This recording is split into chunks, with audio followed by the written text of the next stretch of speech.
Anaran ray sy ny zanaka ary fanahy masina. Ho an'izay rehetra mahalala an'Andriamanitra sady voantso no masina, ho aminareo rehetra ny fahasoavana sy ny fiadanana avy amin'Andriamanitra Jesosy Kristy Tompontsika. Amen. Aniry havako alahady voalohany amin'ity volana Jolay ity, alahady fahina manaraka ny Trinité, alahady tondranam-bavaka ho an'ny Pasteur Rakotomanga Mikael Mianakavy, tondram-bavaka nareo ny fiangonana ary miarabanareo nahatratra izao fotoanany izao. Mibanjina ny hevitra vaovao isika any amin'ity volana Jolay ity, miarah mandeha amin'ny Tompo Andriamanitra. Izany indray ny hevitra izay ianantsika mandritra ity volana Jolay ity. Andeha ataontsika ny hira fanampiny voalohany ny andeny rehetra.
ivavaka isika isotan'Andriamanitra. Andriamanitra ray zanaka ary fanahy masona, tonga eto zahay mombokoa mampanay idera sy isotrana noho ny fitahina ho anay ka nitehirizana ho anay nandritra niny ray volana lasa iny ka hatramin'izao fotoana izay iarahanay mivavaka aminao izao. Hatreo sy hamasiny fanompompivavahana iarahanay aminao. Andriamanitra rainay eo, ianao no mandahatra ny zavatra rehetra araka ny fikasanao mandrakizay, sady manatanteraka ny hevitrao ao amin'ny fiainanay tsirairay avy. Manampy anay ianao mba hahatakatra ny sitraponao, mba hahatakarana ny sitraponao eo amin'ny fiainanay, ka hankatoavanay ny didinao ny amin'ny fifalianay. Fantatray fa raha tsy ianao no mombanay dia tsy hahita fahombiazana izahay, fa raha ianao kosa no mitahy anay dia tsy maintsy mandresy izahay. Andriamanitra rainay eo, taio ny ray aman-dreninay Pasitera Rakotomanga Mikaela Mianakavy izay nantsona ho mpiasanao ety amin'ny toerana ity. Ianao anie hanafiery azy ny amin'ny asa rehetra ataony, meo azy ireo ny fahefana ite sy hananatra ary anitsy amin'ny anaranao. Noho ny amin'ny Kristy Jesosy zanakalo atokanao izay tomponay sady mpamonjy anay no hanaovanay izany vavaka izany, ary mahafaly anay Tompo no manakambana izany vavaka izany ny amin'ny vavaka nampianarana mpianatra fa izay manao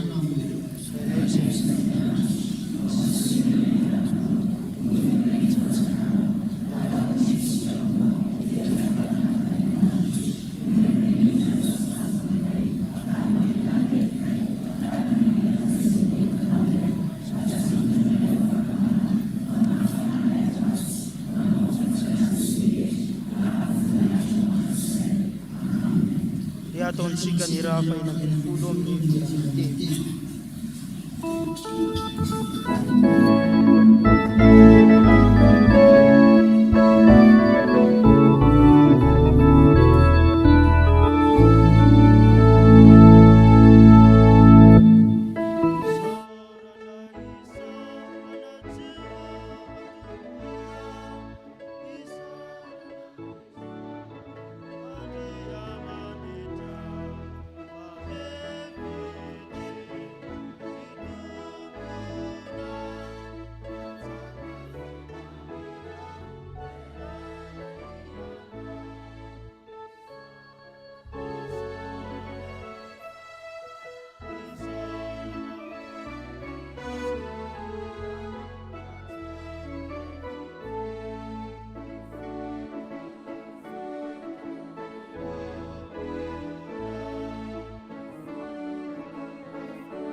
Ka isika iaino ny sitrapon'Andriamanitra.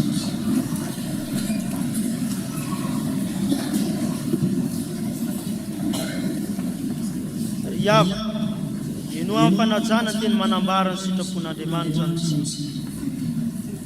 Ary rehefa nihinana ianao ka voky, ary misaotra ny Jehovah Andriamanitra noho ny tany soa izay nomeny ianao, dia mitandrema fandraoa adinonao Jehovah Andriamanitrao, ka tsy tandremanao ny didiny sy ny fitsipy ary ny lalàna izay nandidiko anao anio.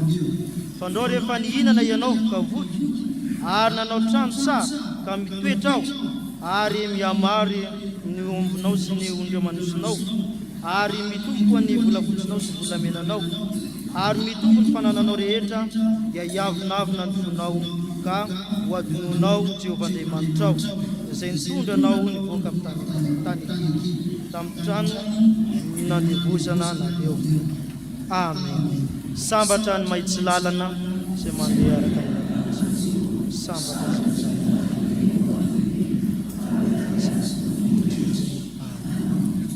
sy nahatanteraka izany sitrapon'Andriamanitra izany isika andeha hifonana hivavaka isika. Andriamanitra renay eo, mpamonjy sy mpanavitra anay ianao, ka manafaka anay ny amin'ny ratsy rehetra, ka indreto zay Tompo, mitondra ny fahadisoanay sy ny tsy fahamarinanay, ary ny heloka rehetra izay vitanay teo anatrehanao. Mibebaka aminao zay Tompo, mamelany heloka mamindrafo aminay. Nanadino anao izahay ka tsy nanaraka ny fitsipikao sy ny dedinao masina. Ty tena izahay, ty arena, manambaka ny hafa, miady amin'ny vady aman-jana, ty kolokolo, ny ratsy rehetra ataonay Andriamanitro. Ary zay mahatonga ny fonay avinavo, ka anadino anao izahay. Mifona aminao zay Andriamanitro, mamelany heloka mamindrafo aminay. Ny rano zanakao ane, no anadio anay ho afaka amin'ny nota rehetra. Avao zay ny fananay, ho vonena ny fanaonao masina. Vonjeo zay fa tsy mahavonjy te. Amin'ny anaran'i Jesosy Kristy mpamonjy anay, mianoho ny fivavak'Andriamanitra fitiavana, ka valio ny fivavakay. Amen.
Ataontsika ny raha-pahazato amin'ny firana fefema ny voalohany sy ny faharoa fahatelo sy ny fahaefatra.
sompifaliana sy am'fanantenana eo ampitsangana ny teny famelan-keloka ka zay omeny tompo atsika fa hamafa ny fahotantsika izy. Hoy ny Tompo, iza no ahasaraka atsika ny amin'ny fitiavan'i Kristy, fahoriana vasa fahantrana, sa fanentsehana sa misara, sa fitanjana sa loza, sa sabatra. Araka ny voasoratra hoe, fanony aminao no namononanay mandrakariva, toy ny ondry ovonona no fijery anay. Kanefa amin'izay rehetra izany dia manoatra no ny mpandresy isika amin'ny alalan'ilay tiantsika. Ambara amin'ny anaran'ny Tompo ry havako, fa voavela ny elokareo midy eran'ny Tompo.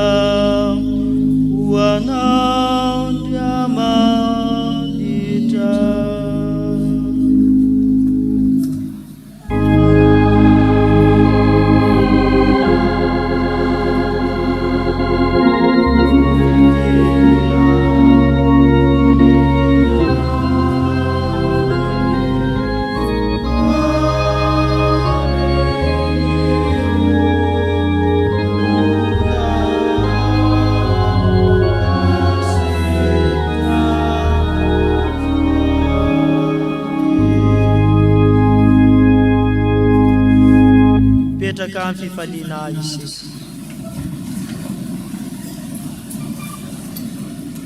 Manana ny hira ny taniketsa angatahany izy ireo hanao ny hirany mialohan'ny ahira 420 sy sasa.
aminareo anyeny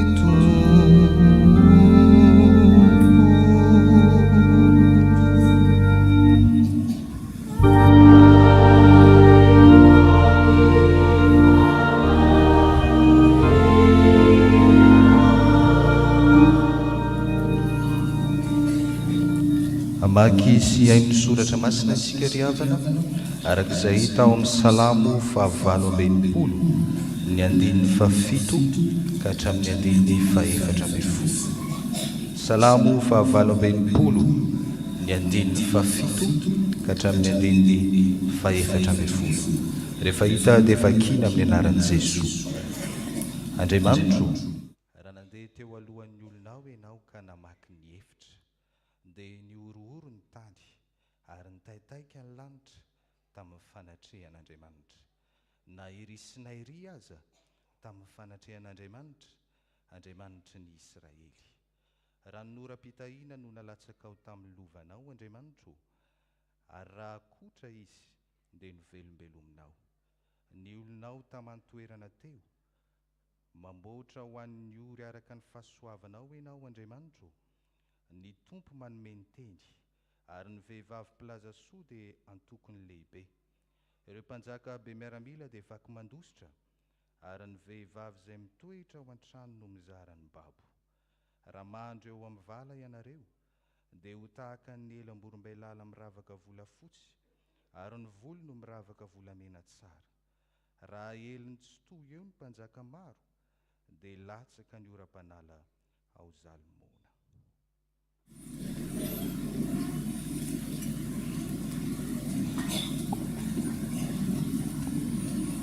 Toy zanary mivaky-teny izay hita ao amin'ny epistily ho an'ny Kolosianina. Epistily ho an'ny Kolosianina, toko voalohany, andininy fahasivy hatramin'ny faefatra ambin'ny folo. Epistily ho an'ny Kolosianina, toko voalohany, andininy fahasivy hatramin'ny faefatra ambin'ny folo. Vakina amin'ny anaran'ny Tompo. Ary noho izany koa, hatramin'ny andro nandrenesanay dia tsy mitsahatra mivavaka sy mangataka ho anareo, mba ho fenoina ny fahalalana tsara ny sitrapony ianareo amin'ny fahendrena sy ny fahazavan-tsaina rehetra avy amin'ny fanahy, mba handehananareo mendrika ny Tompo, hanaovana ny sitrapony amin'ny zavatra rehetra, dia mahavokatra amin'ny asa tsara rehetra sady mitomba amin'ny fahalalana tsara n'Andriamanitra. Ara-pahatanjaina amin'ny hery rehetra, araka ny herin'ny voninainy ho amin'ny faharetana rehetra sy ny fandeferana amin'ny hafaliany, ka misaotra ny ray izay nampamendrika antsika hanana anjara amin'ny lovan'ny olona masina eo amin'ny mazava, sady nahafaka antsika tamin'ny fahefan'ny maizina ka namindra antsika ho amin'ny fanjakan'ny zanany malalany izay ananantsika fanavodana dia ny famelana ny helontsika. Amen.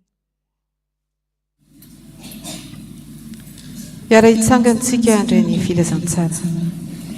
Izany dia hitantsika ao amin'ny filazantsara ny soratan'i Jaona toko fahavalo,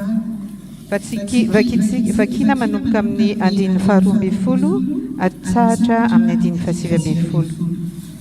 Jaona toko fahavalo, andininy faharoa ambin'ny folo ka hatramin'ny fahasivy ambin'ny folo, amin'ny anaran'i Jesosy. Ary Jesosy niteny tamin'ny olona indray ka nanao hoe, izao ny fahazavan'izao tontolo izao, izay manaraka ahy tsy mba handeha amin'ny maizina fa hanana ny fahazavanaina.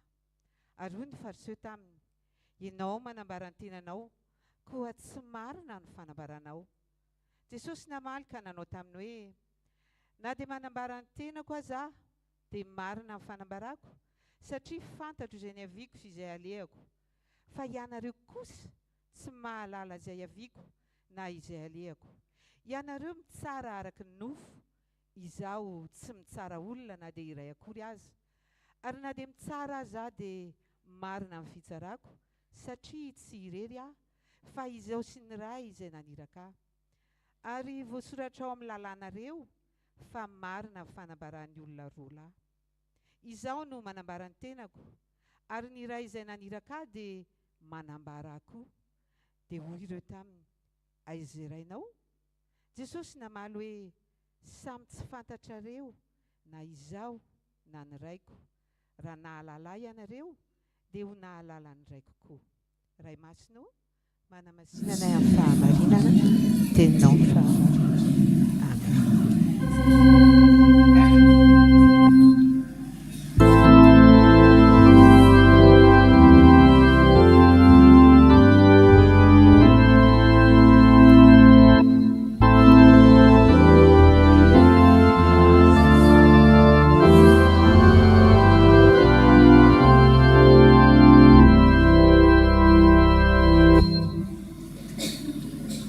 Araka hivavaka isika tompo.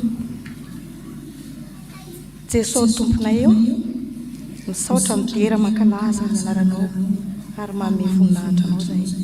Endre ny hafalianay ny amin'izao anio izao tonga eto an-tranonao ary voavaky teto ny tena izay hanambarana ny sitraponao.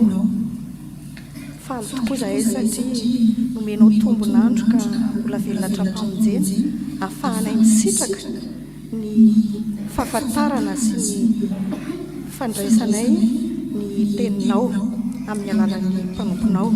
Koa mangataka izay midina ny fanahy masina, mirotsa fanahy masina mahery ao anatinay tsirairay avy mba ahafahanay mandray ny sitraponao mahalala ary anitsinay an'ireo lalana izay tsy fantatray teo aloha.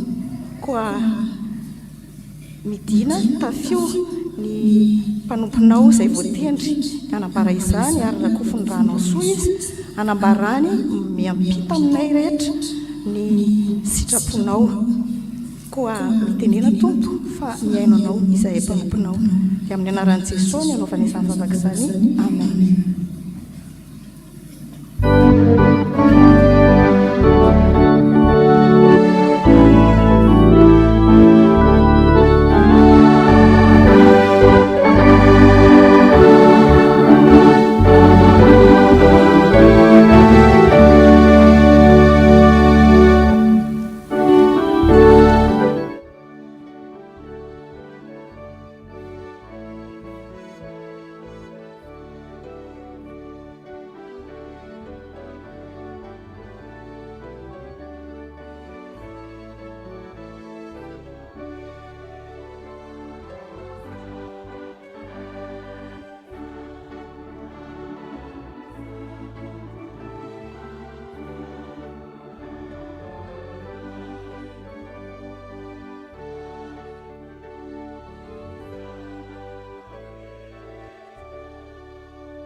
aminareo rehetra ne ny fahasoavana sy ny fiadanana avy amin'Andriamanitra raintsika sy Jesosy Kristy tompo. Ny filazantsara araka ny Jaona toko 9 ny 12 ka hatramin'ny 9 izay efa novakina tamintsika teo no angalantsika ny afatry ny tenin'Andriamanitra. Andeha iarahantsika rehetra mamaky ny 12 filazantsara araka ny Jaona toko 9 ny 12 iarahantsika rehetra mamaky amin'ny anaran'ny Tompo. Ary Jesosy ny teny tamin'ny olona indray ka nanao hoe izaho ny fahazavana zao tontolo izao izay manaraka tsy manapea maizina fa manana fahazavana. Izaho no fahazavana zao tontolo izao. Teny nataon'i Jesosy Kristy nentiny milaza ny tenany, nanambara ny tenany tamin'ny olona izay niaino azy. Mampiavaka ny filazantsara araka ny Jaona ny filazana ireo karazana fanambarantena 7 izay nataon'i Jesosy Kristy. Anisan'izany ny hoe izaho ny mofinaina, izaho ny vavahady, izaho ny mpiandry tsara, izaho ny fananganana ny maty sy fiainana, izaho ny lalana sy fahamarinana ary fiainana, izaho no voalohany.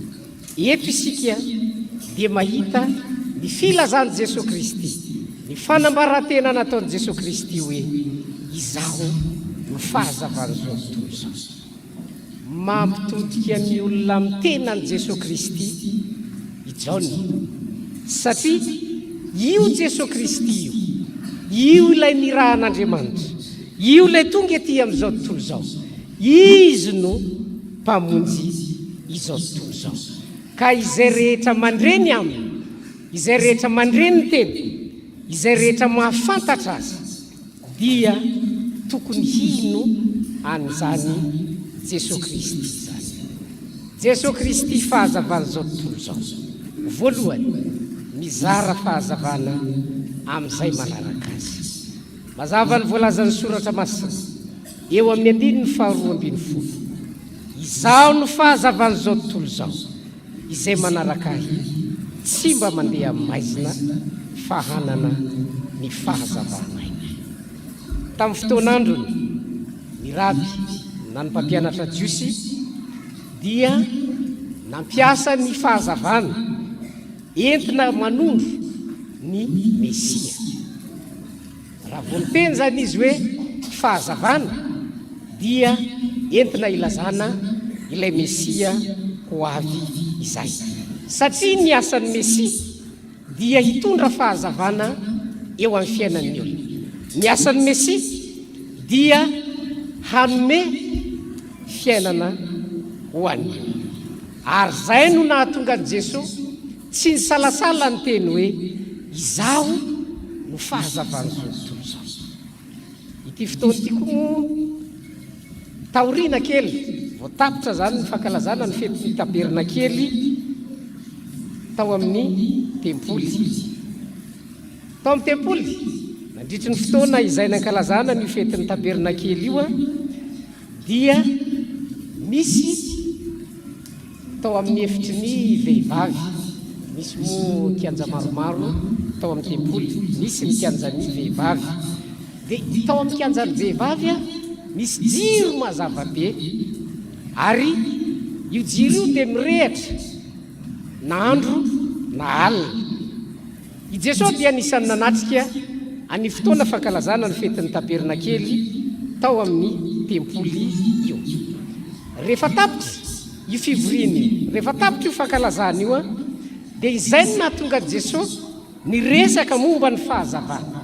Satria vao nirava avy tao amin'ny tempoly ny olona dia io fa tonga indray iaino an' Jesosy, nararotin'i Jesosy Kristy nentina nylazana maizy azy sy ny amin'izay niaviny io fotoana izay nitenenany.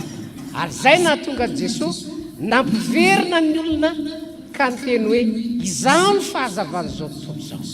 Ilay fahazavana, ilay tara-pahazavana hitanareo tao amin'ny tempoly dia tsy hafa noho ireny izaho. Ka ny olona izay manaraka dia tsy mba mahita maizy fa mahita mazava mandrakariva naandro na alina eo amin'ny fiainana. Inona ilay mazava? Ilay mazava dia tsy hafa-kory fa Jesosy Kristy. Jesosy Kristy ilay fahazavan'izao tontolo izao. Jesosy Kristy ilay filazantsara tonga ety amin'izao tontolo izao. Ka ny olona rehetra izay mandray an'i Jesosy Kristy, mandray ny tenin'i Jesosy Kristy, mandray ny filazantsara, izany olona izany no tsy mandeha amin'ny maizy. Ka ny finoanan'i Jesosy Kristy dia mitaky fandraisana amin'ny Jesosy Kristy, fiombonana amin'ny Jesosy Kristy, fifandraisana manokana amin'ny Jesosy Kristy. Ry avana, miteny amintsika Jesosy Kristy, izao no fahazavan'izao tontolo izao. Jesosy Kristy tonga hamonjy izao tontolo izao. Ny olombelona tsy ankanavaka, na izy na izy, na inona sokajy misy azy, na inona sehatra misy azy, na avy aiza izy na avy aiza. Jesosy Kristy tonga hitondra fahazavana, hitondra famonjena ho an'ny olona, hitondra fahazavana eo amin'ny fiainanao. No antony nahatongavan'i Jesosy Kristy. Fa ny fanontaniana mipetraka dia izao: efa noraisin'ny olona ve ny fahazavana izay nentin'i Jesosy Kristy?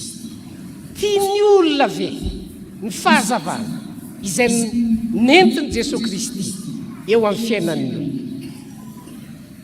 Raha ny filazantsara ny Jaona dia mampiariary ny filazantsara araka ny Jaona fa zany Jesosy ilay fahazavana zany rehefa tonga teo amin'ny olona dia nolafin'ny olona zany.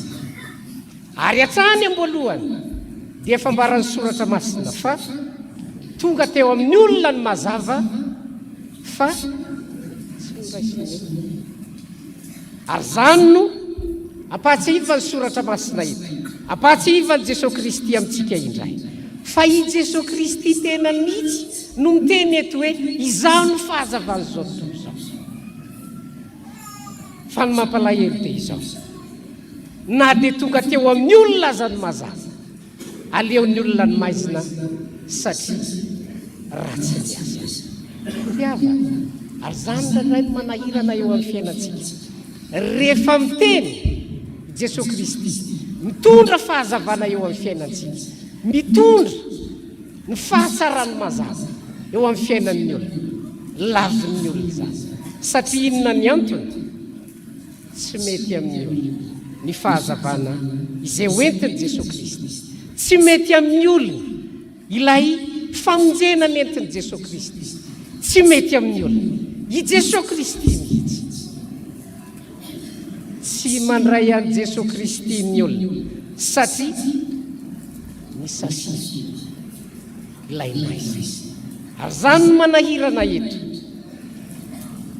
Manahirana eto dia izao: lafin'ny olona Jesosy Kristy, na dia efa miteny azy Jesosy Kristy hoe izao no fahazavan'izao tontolo izao, tsy manaiky ihany ny olona, mbola mandahy ihany ny olona.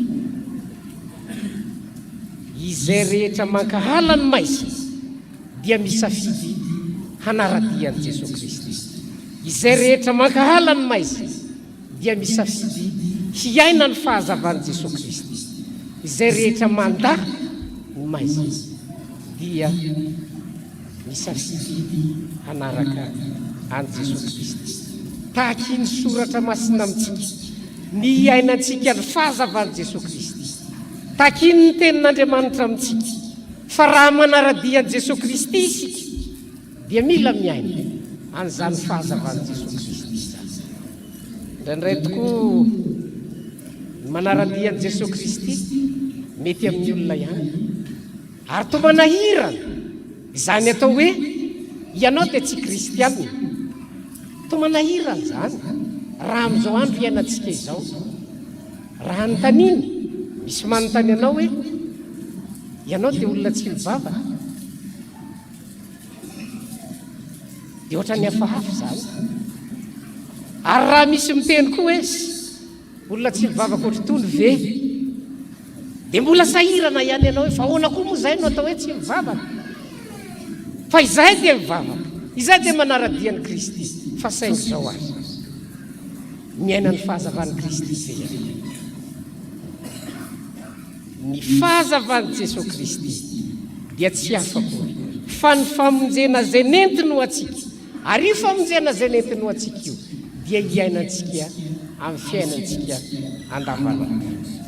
Ny filazantsara araka ny Jaona moa tia mampiasa an'ireo teny izay toa mifanohatra, milaza ny maizina izy dia milaza ny mazava, zany hoe teny roa mifanohatra ary raha resahana ny hoe maizina entina nondrona ny tsara ilazana ny Jesosy Kristy, fa raha ambara kosa ny maizina, raha ambara ny hoe maizina entina ilazana ny ratsy, ilazana ny devoly, fa ny tsara kosa dia anondrona ny Jesosy Kristy, anondrona ny fiainana izay nentin'i Jesosy Kristy ho asika.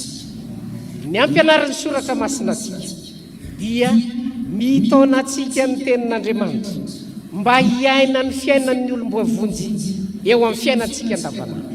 Ny fiainan'ny olom-boavonjy dia tsy inona koa fa ny mandeha arak'izay hitarian'i Jesosy Kristy atsika. Eto moa dia ambaran'ny soratra masina mihitsy hoe izay manaraka ho Jesosy Kristy.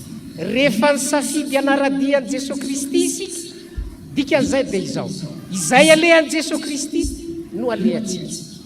Aza mivily lalana amin'izay lalana hitarian'i Jesosy Kristy atsika, izany no lalana andehanantsika. Aza mivily lalana, aza mamorona lalana hafa, aza mieritreritra miova lalana, fa ny hitarian'i Jesosy Kristy atsika dia lalana izay makany amin'ny fiainana, fa izay mamorona lalana hafa dia misafidy hanapaka ny fanarahany an Jesosy Kristy. Mampianatra atsika ny soratra masina ity, ataovy tsara ny fifandraisanao amin'ny Jesosy Kristy, ataovy tsara ny fifandraisanao amin'ilay Jesosy Kristy mitarika anao, fa io fifandraisana amin'ny Jesosy Kristy io no mampianatra atsika ny fiainantsika andavanandro, ny tokony ho ataontsika ary indrindra ny lalana izay alehantsika. Mampieritreritra ny filazan'ny soratra masina rehefa mijeritsika any amin'ny bokin'ny Kolosianina, dia tsika ho any amin'ny bokin'ny Kolosianina, epistily ho an'ny Kolosianina, Kolosianina toko voalohany.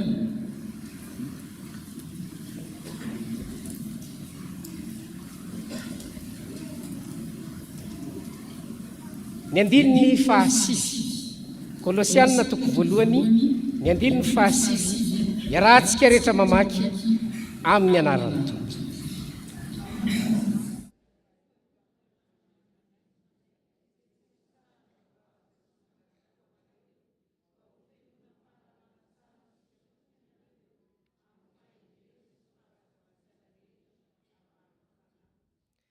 Nandray afatra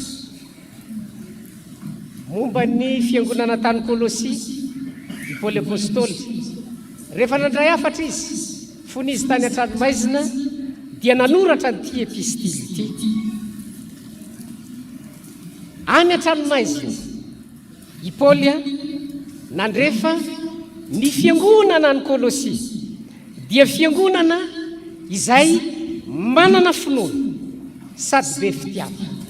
Fiangonana manana finoana sady be fitiavana ny fiangonana tany Kolosi dia hoy Paoly,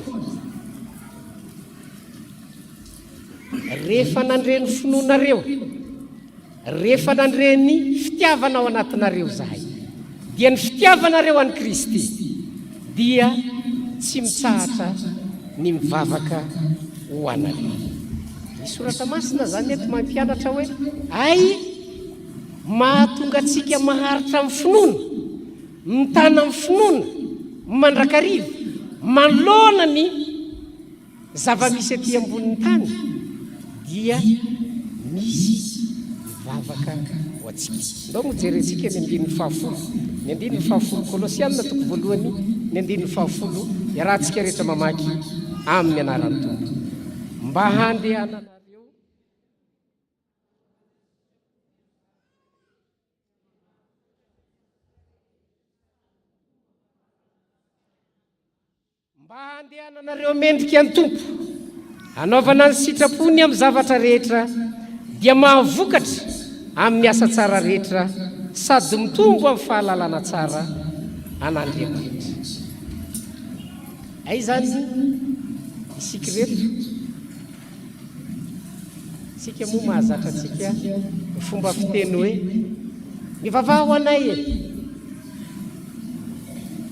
ento ambavaka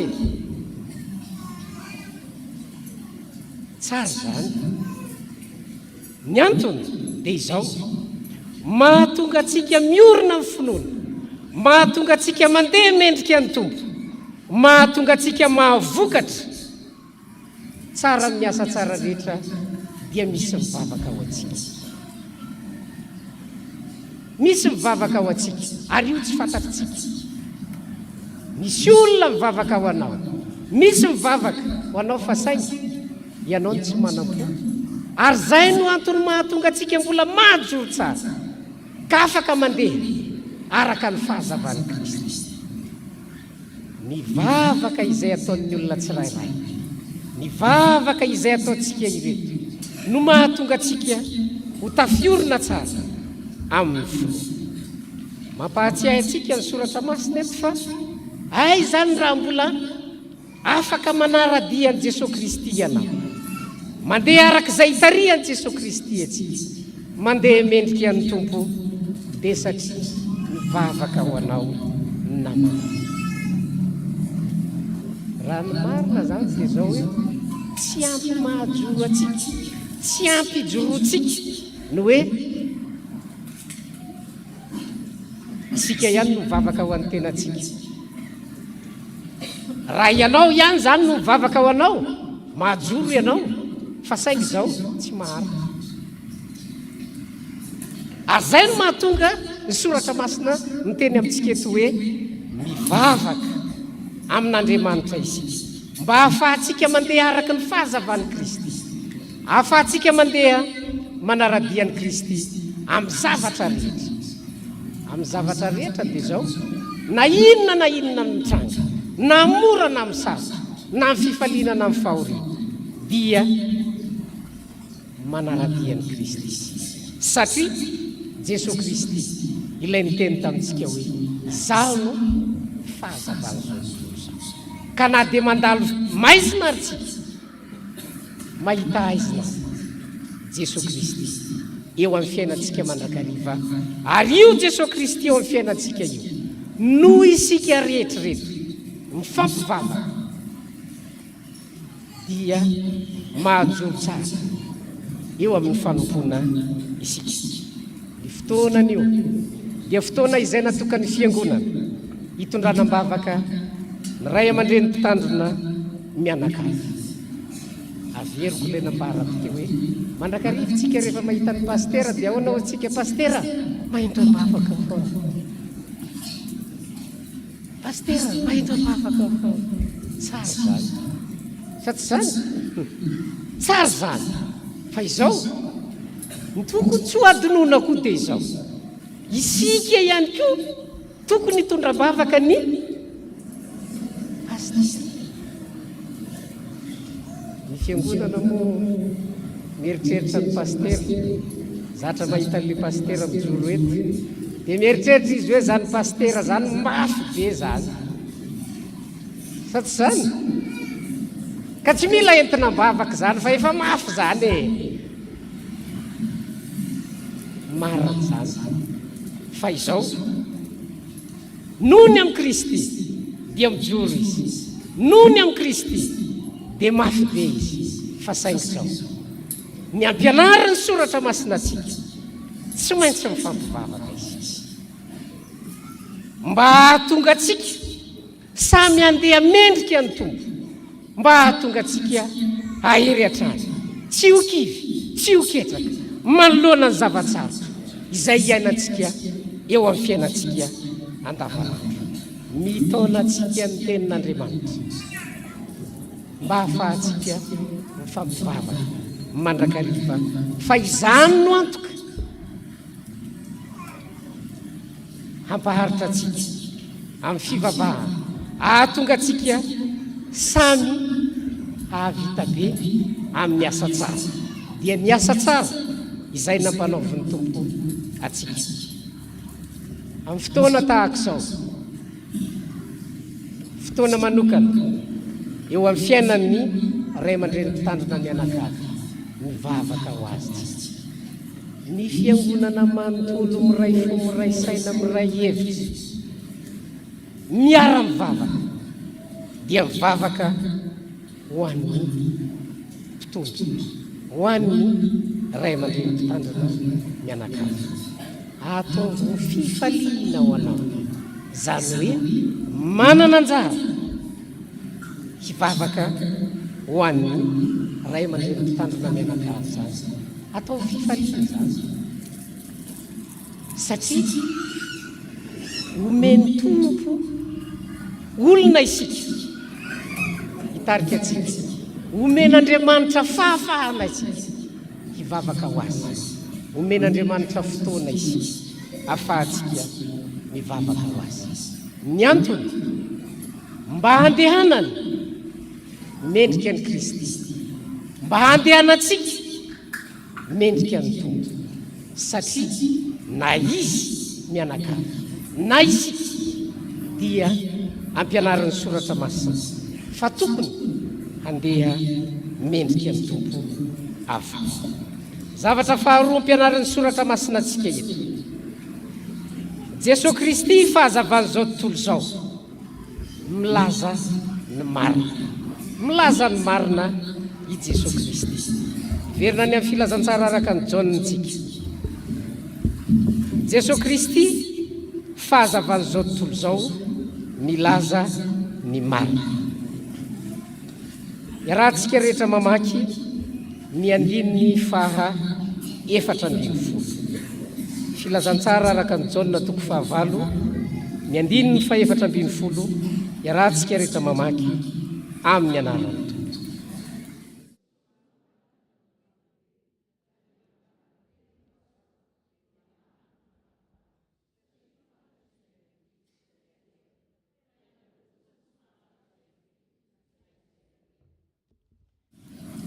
Jesosy eto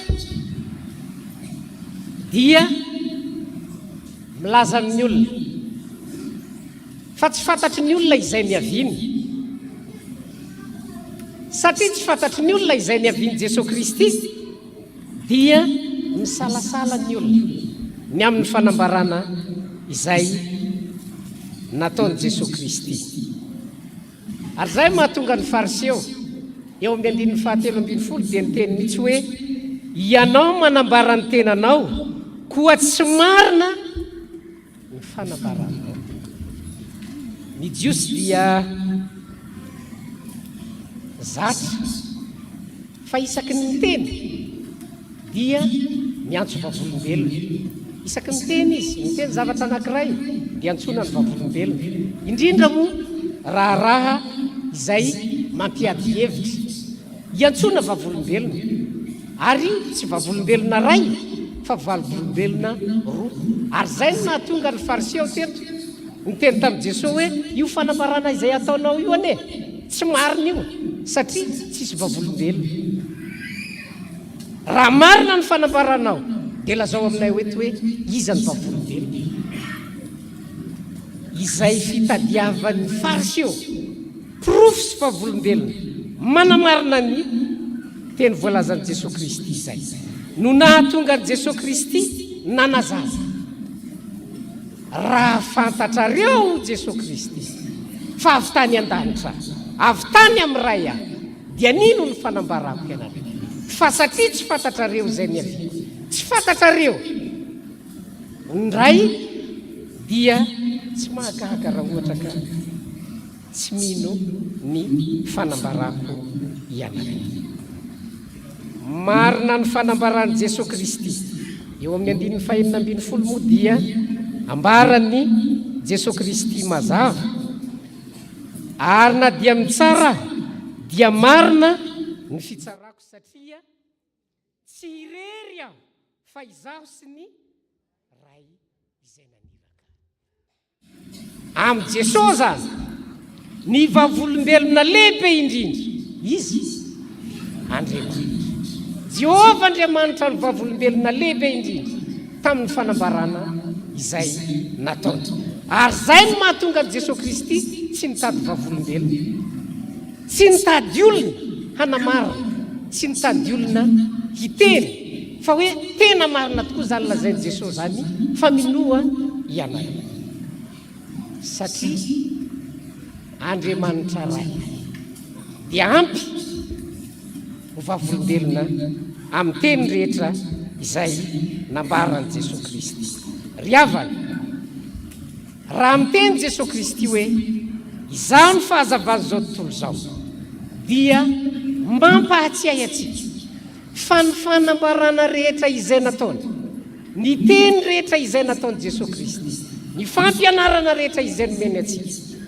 dia avy amin'Andriamanitra ray satria avy amin'Andriamanitra ray dia marina ny teny satria marina ny tenin'i Jesosy Kristy dia tokony inona sy hoekena ankatoavana tsy misy kely manahira amin'izao andro iainantsika izao dia mitady porofo ny olona ny amin'ny fahamarinany tenin'Andriamanitra porofo ifa marina nambarany Jesosy Kristy porofoy fa marina fa tonga tetỳ ambony tany Jesosy Kristy porofoy fa manam-pinoana marina ihany porofoy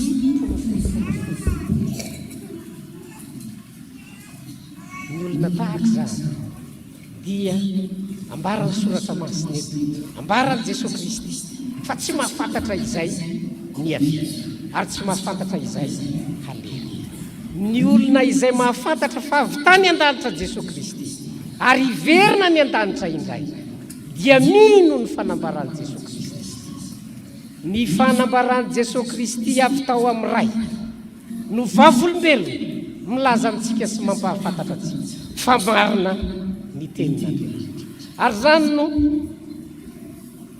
ampahatsiahivana atsika indray fa marina ny tenin'Andriamanitra mitaky finoana sy fankatoavana ny tenin'Andriamanitra izay nambara tamintsika mila mino an Jesosy Kristy isika mila mino ny teniny isika mila manaiky fa avy tany amin'ny ray isika amin'izao andro iainantsika izao dia maro ireo karazam-pivavahana izay misy etseo manozongozona ny finoantsika ary mitaona atsika hanaraka azy satria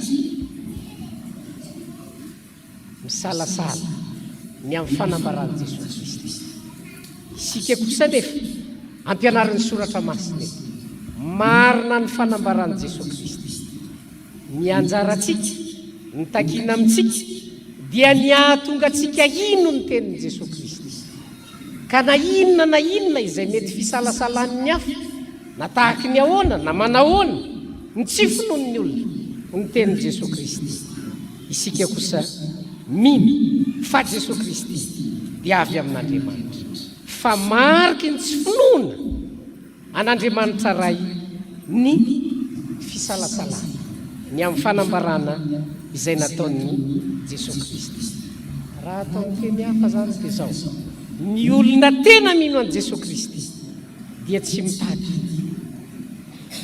porofo ny finoana tsy tadiavana porofo ny fanekena ny tenin'i Jesosy Kristy tsy tadiavana porofo ny olona izay mitady porofo ny amin'ny fahamarina ny tenin'i Jesosy Kristy dia olona izay tsy manaiky fa avy tany an-danitra i Jesosy Kristy ary zay no tandremana ary zany no ampitandremana atsika ihany koa mba tsy hahatonga atsika ho voafitaka manoloana ireo karazana fampianarana maro samihafa asan'Andriamanitra izay voarakitra ao anatin'ny soratra masina. Ireo dia ampy ahatonga antsika hino ny tenin'Andriamanitra. Betsaka ny asan'Andriamanitra izay voarakitra ao anatin'ny soratra masina. Betsaka ireo vavolombelony ny asan'Andriamanitra, ny herin'Andriamanitra izay niasa teto amin'izao tontolo izao, teo amin'ny tantaran'ny fiainan'ny vahoakan'Andriamanitra izay nofidian'Andriamanitra. Anisan'izany isika. Ary raha ny tokony ho tsaroantsika mandrakariva, raha mitady porofo isika ka manontany tena hoe inona tokoa moa zany ny porofo fa marina ny fanambaran'Andriamanitra, dia izao io ianao tonga aty am-piangonana. Ny fahatongavantsika manatona an'i Jesosy Kristy tsy safiditsika zany, fa asan'Andriamanitra zany. Satria asan'Andriamanitra zany dia io no vavolombelona. Raha mbola mitady porofo hafa koa ny olona dia patsy hivina azy, fa ny porofo lehibe indrindra ny amin'ny finoana ka mahatonga antsika manaiky fa marina ny fanambaran'i Jesosy Kristy dia ny fitsanganan'i Jesosy Kristy tamin'ny maty.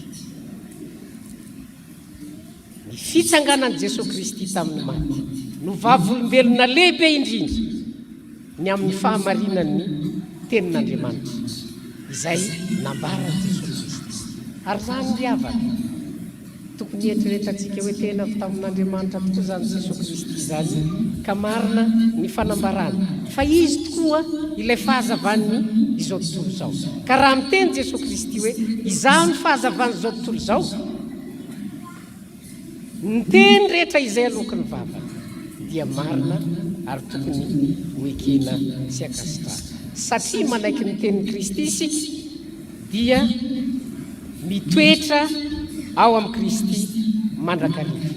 Dia motsika ho any amin'ny Salamo 8:20.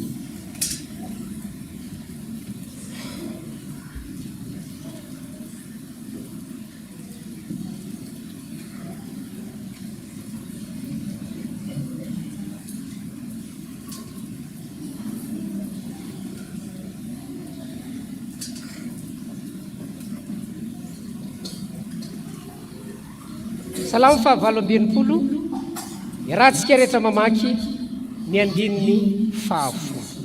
Ny andininy 10 irahantsika rehetra mamaky amin'ny anaran'ny Tompo.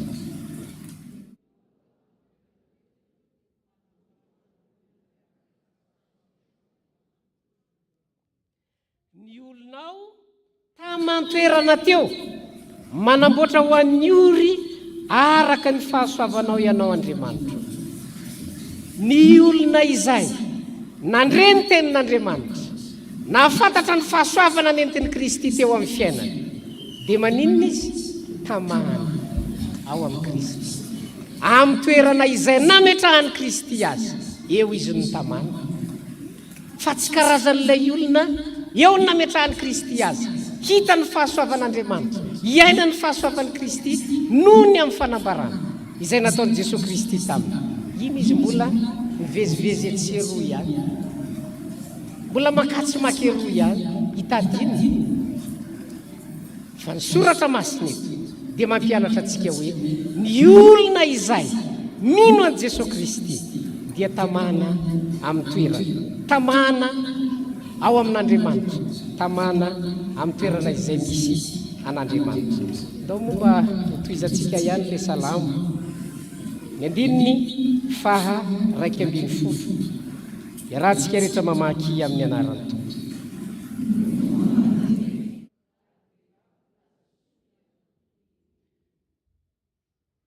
Ambaran'ny soratra masina mazava eto hoe ny Tompony nanome teny, zany hoe io teny nambaran'i Kristy, io teny zay nomena andreto zanak'Israely tamin'ny fotoan'andro dia teny avy amin'Andriamanitra.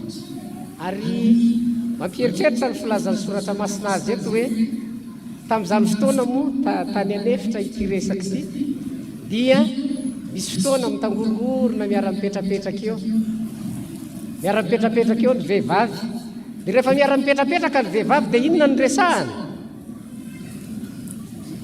inona ny resaky ny vehivavy rehefa mitangorongorona eny fiainana tany anefitra ty ambara ny soratra masina eto fa maninona ny vehivavy ary ny vehivavy mpilaza soa dia lasa tokony lehibe ny mifanohatra amin'izany zany dia zao ay zany rehefa mitangorongorona ny vehivavy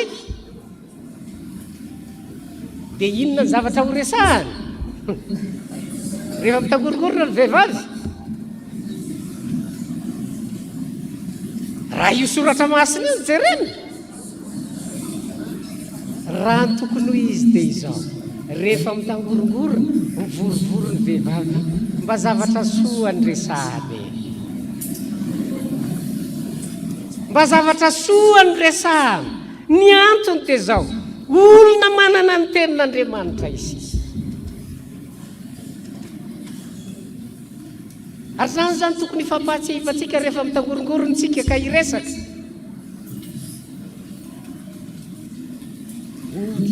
ty ho resahantsika hoe hiresaka zavatra soatsika sa hiresaka ny ampianarin'ny soratra masina ato dia zao hoe rehefa nandreny tenin'Andriamanitra ny olona dia mitombo ny antokony vehivavy mpilaza soa dikan'izany zany raha mbola tsy nandreny tenin'Andriamanitra izy dia mbola vitsy zany vehivavy milaza soa zany mitangorona etsy izy mitangorona ary dia inona ny zavatra resahany andeha ataontsika hoe tsy mahasoa ary zany ny fampianaran'ny soratra masina eto rehefa mino ny tenin'Andriamanitra izy rehefa mino ny tenin'ny Kristy izy ao anatintsika ny tenin'ny Kristy dia mitombo ny isan'ny olona izay mpilaza ny tenin'Andriamanitra milaza zavatra mahasoa milaza ny amin'ny fahasoavan'Andriamanitra sy ny tantanan'Andriamanitra ny fiaina izany ny tokony ho resaka rehefa mivorivory engany ho amintsika zany ho amin'ny fiainantsika andavanandro zany ary zany ho fanambaran'i Kristy ny fanambaran'i Kristy dia napetraka hiainantsika andavanandro ho fiainantsika andavanandro rehefa nandreny tenin'Andriamanitra izy io tenin'Andriamanitra ny raisintsika io dia tonga nofo eo amintsika ary rehefa tonga nofo amintsika io ny resaka izay ataontsika dia milaza fahasoava ao amin'ny salamo ihany eo amin'ny 1:20 dia zao ny voalaza hoe ireo mpanjaka be miaramila dia vaky nandositra ary ny vehivavy izay mitoetra ao an-trano no mizara baba ilazana amintsika fa rehefa mandreny tenin'Andriamanitra ny olona io tenin'Andriamanitra io dia misy fahefana misy hery ary ny hery ny tenin'Andriamanitra tsy mampatanjaka ny olona io ny hery ny tenin'Andriamanitra izay miasa na dia olona faran'izay malemy azy no hitoeran'ilay tenin'Andriamanitra noho ny amin'ny hery ny tenin'Andriamanitra dia lasa matanjaka izy ary zay no mahatonga ny vehivavy ato lasa matanjaka noho ny miaramila ary zany nampaherezana antsika amin'ity andro anio ty ny tenin'Andriamanitra no mampahery ny olona anankiray raha misy olona eritreretina ho matanjaka ary tena matanjaka mihitsy kanefa tsy manana ny tenin'Andriamanitra miamiena ny heriny zany zany ny fampianarana omeny soratra masina antsika raha tia haritra amin'ny fananana hery dia mandray ny teny sy ny fampianarana izay omeny Jesosy Kristy atsika raiso ny tenin'Andriamanitra izay omeny Jesosy Kristy atsika ary aza misalasala ny amin'ny fahamarina ny tenin'i Jesosy Kristy fa io teny izay omena atsika io dia teny mitondra hery teny manome tanjaka, teny mahatonga atsika izara fahasoavana amin'ny namantsika. Indraindray dia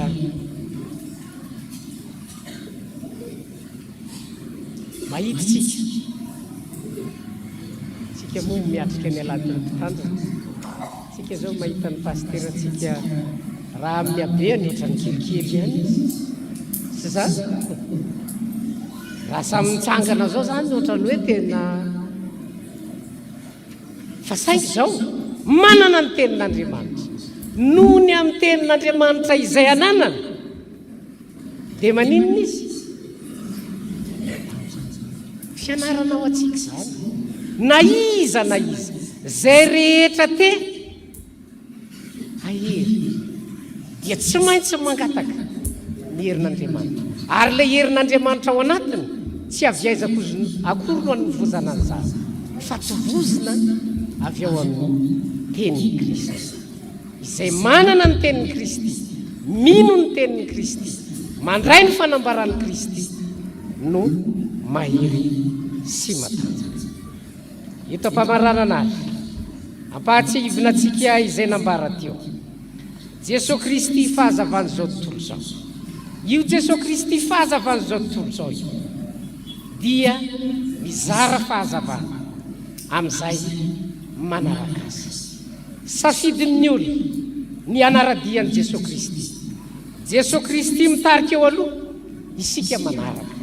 Ary isika izay manaraka ny Kristy dia tsy safiditsika akory no atao, tsy izay tiantsika akory no entitsika manaraka ny Kristy, fa ny safidin'ny Kristy izay arahantsika. Noho izany ny fiainantsika, ny toetratsika, ny ataontsika amin'ny fiainantsika andavanandro dia tokony mifanaraka amin'ilay Kristy izay arahantsika. Ary zany ny takin'ny tenin'Andriamanitra amintsika mba handehanantsika amin'ny mazava, tsy mety raha ohatra ka ilay Jesosy Kristy mitarika atsika mandeha amin'ny mazava fa isika kosa mandeha amin'ny maizana. Fa ny ampianariny soratra masina atsika Jesosy Kristy fahazavany zao tontolo zao, ka izay rehetra manaraka azy dia tsy mba mandeha amin'ny maizana. Zavatra faharoa ampianariny soratra masina atsika eto dia izao, Jesosy Kristy fahazavany zao tontolo zao dia milaza ny marina ny fanambaran'i Jesosy Kristy, ary ny fahamarinan'ny fanambaran'i Jesosy Kristy dia mahatonga ny olona sasany tsy mino azy. Ary zany tokony ho tsaroana mandrakariva rehefa mamaky ny soratra masina tsika, mandainga ny soratra masina raha ohatra ka ny olona rehetra izay nandre ny tenin'Andriamanitra ka mino avokoa. Ny ambaran'ny soratra masina aza fa betsaka ny tsy mino, ary izany no mpahatsivana atsika, ampaherezana atsika aza mba ho isan'ny olona izay tsy mino ny fanambaran'ny Kristy fa minoa ny fanambaran'ny Kristy. Ekeo fa avy amin'Andriamanitra ray izy, tsy mila vavolombelo, tsy mitady vavolombelo, tsy mitaky profo fa manaiky fa Jesosy Kristy avy any amin'ny ray, ary izy miverina any amin'ny ray. Izay fiainan'i Jesosy Kristy izay no mahatonga atsika manaiky ny fanambarana sy ny teny izay nataony tamintsika fa marina, satria manana ny vavolombelona lehibe indrindra dia ilay Andriamanitra.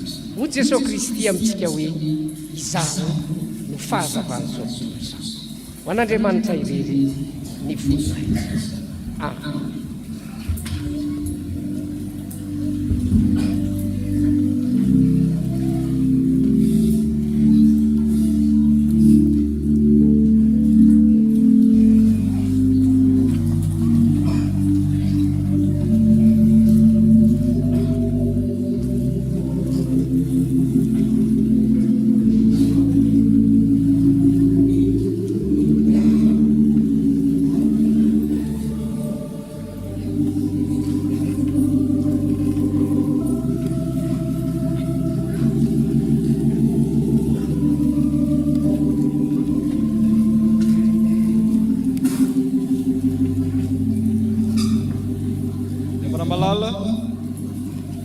antonan'izany ny afatra izay nampitondrain'andriamanitra ny mpanompony te dia ndeha hanondrika ny lohatsikasika vavaka isika isaoranay hatrany ianao ry Andriamanitra rainay, ilay Andriamanitra izay tianay, ilay Andriamanitra manambara hatrany ny sitraponao aminay tsirairay avy, ary mitondra ny afatra ho anay, ary mampita tsy tapaka ny lalana tokony alehanay, ny zavatra izay tokony fantatray, ary ampatsahivinao hatrany izany. Tamin'ity anio ity izay dia nambaranao taminay indray, ampatsahivinao ho anay indray, fa ianao Jesosy Kristy dia fahazavana izao tontolo izao, ka mizara fahazavana amin'izay manaraka anao. Ianao dia Mesi mpitondra fahazavana, ilay Jesosy Kristy mazava filazantsara tonga amin'izao tontolo izao, izay mandray anao dia mandeha amin'ny fahazavana fa tsy amin'ny maizina. Ianao Jesosy Kristy dia famonjena ny amin'ny fiainanay, aoka izay mba tena andray anao Jesosy Kristy tokoa, mba tena ahita ny fahazavanao, ary mba andeha amin'ny lalana izay hitondranao anay dia ny amin'ny lalan'ny fahazavana izany. Na anaty aizina azy izay dia mahitanao Jesosy Kristy satria manana anao izay fahazavana mitaridalana ho anay. Ary tao anatin'izany koa ianao nampianatra anay ny amin'ny mifampivavaka mba hahatonga anay ajo tsara, mifampivavaka izay soratra masina izay napitanao aminay, mifampitondram-bavaka ho an'ny tsirairay avy, indrindra ny amin'ity anio ity dia mitondram-bavaka ho an'ny mpitandrina Rakotozafa Mikaela Mianakavy, ary tsy izy ireo ihany fa izahay mihitsy no angatanao mitondram-bavaka. Koa ankehitriny ampitoera ao anatinay izany mba ahay fampitondra am-bavaka izahay, maniraka anay hatrany ianao andeha milala amin'ny fahazavana, koa meteza ny fahazavanay, ary izay koa mba handray ny fahazavana avy aminao. Ianao Jesosy Kristy ny fahazavana izao tontolo izao izay milaza ny marina, satria ianao Kristy dia marina ny fanambaranao. Vavolombelona lehibe indrindra amin'izany dia Jehovah Andriamanitra raiky. Ny teny, ny fampianarana dia avy amin'Andriamanitra raiky. Ny olona minanao Jesosy Kristy dia mino ny fanambaranao. Mila minanao Jesosy Kristy izay, mila manaiky fa avy tamin'Andriamanitra ray. Marina ny teny soratra masina, marina ny fanambaranao Jesosy. Ny olona tena minanao Jesosy Kristy dia tsy mitady profo fa manaiky. Ny olona miainanao Jesosy Kristy dia tamana ao amin'Andriamanitra. Ny fanambaranao Kristy rehefa mandre ny teny soratra masina, ny tenin'Andriamanitra dia milaza fahasoavana. Raha te haritra izahay amin'ny fananana ny hery tanjaka dia mandray ny teninao Andriamanitra. Indraindray nefa izahay variana tsy miaino ny teninao Andriamanitra, variana miaino ny programme izay documentaire hita eny amin'ireny tambajotra, hita eny amin'ireny internet ireny izay manambara ny tsy fisianao Andriamanitra, foronona avokoa ny zavatra rehetra izay atonga ny olona tsy hina, kanefa ianao Andriamanitra dia efa minanao izahay. Ianao Andriamanitra dia efa nitsangana ary velona, ary izay no tokony hinonay, hijoronay. Koa ankehitriny ary ampitoera ao anatinay ny finoananao Kristy. Vavaka izay ny amin'ity anio tia izay natokana ho an'ny mpitandrina Rakotozafa Mikaela Mianakavy. Ny ianao Andriamanitra no angatanay hijery azy ireo hatrany, ary ianao Andriamanitra no angatany omba an'izy ireo hatrany amin'ny zavatra rehetra tao miasa fanompona izay tsy mora. Fa ianao Andriamanitra kosa rehefa ny tenanao mifampivavaha dia eto izay dia mivavaka ho azy, dia aoka vao maika ajory sy feno fifaliana trany izy ireo amin'ny asany antsoinao an'izy ireo, ary mba hita fifaliana miaraka aminao Kristy. Mivavaka izahay ho anay tsirairay avy, na ny manaraka eny amin'ny Facebook, na ny manaraka mivantana eto, na ny vela Madagasikara, na eto an-toerana. Ianao Andriamanitra no angatanay mba omenao an'izany fahazavana izany izay tsirairay avy. tsy hakanavaka ary mba hinanao Jesosy Kristy ary hanaiky ny fahamarinana ny teninao, ny fahamarinanao izay manambara ny fampianarana rehetra izay hita amin'ny soratra masina. Izany dia petraka aminarinao Jesosy Kristy Tompo. Amen. Gavana malala ho antsika izay mino marina dia andeha hanaiky sy hanambara ny finoantsika amin'ny alalan'ny fanekemponana kristianina. Mialohan'izany dia andeha ataontsika ny hira voalahatra.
Ndeha hitsangana antsika rehetra nambara tsy hanaiky ny fanekempontsika kristianina. Iraisantsika amin'ny fiangonana leran'izao tontolo izao dia fanekemponona nikeanina laharana faharo. Isika mino an'Andriamanitra iray, ray tsy toko, mpanao ny lanitra sy ny tany, ary ny zavatra rehetra na ny hita na ny tsy hita, ary ny Jesosy Kristy Tompo iray, zanaka lahy tokan'Andriamanitra, nateraky ny ray ny talohany izao rehetra izao. Ny mazava avy amin'ny mazava, Andriamanitra tokoa avy amin'Andriamanitra, nateraka fa tsy natao, miray amin'ny ray amin'ny zavatra rehetra. Izy no nahariana izao tontolo izao noho ny amintsika olombelona, sady ho famonjenantsika dia nidina avy tany an-danitra izy, ary nataony fanahy masina ny nofo avy tamin'ny Maria Virjiny, dia tonga olona izy. Nombona teo amin'ny azo fijaliana ho fanavotana antsika tamin'ny nanapahany Pontio Pilato izy.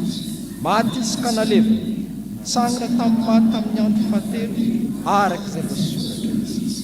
Niakatra ho any an-danitra izy ary mipetraka eo tamin'ny fimanany ray. Avy any miaviany amin'ny voninahiny tsara velona sy ny maty ary mandraka izay ny fanjakana. Isika mino ny fanahy masina, tompo sady mpanome aina, izay avy amin'ny raisy ka hitsaona sy ankalazaina miaraka amin'ny raisy. Izy dia niteny tamin'ny vava amin'ny mpamony, isika mily fiangonana iray masina olona fanambarany apôstôly ary manerana izao tontolo izao isika manaiky ny batisa iray famelan-keloka sady manantena itsaka ary ny fiainana mandrakizay amen. Mahazo toerana ny fiangonana.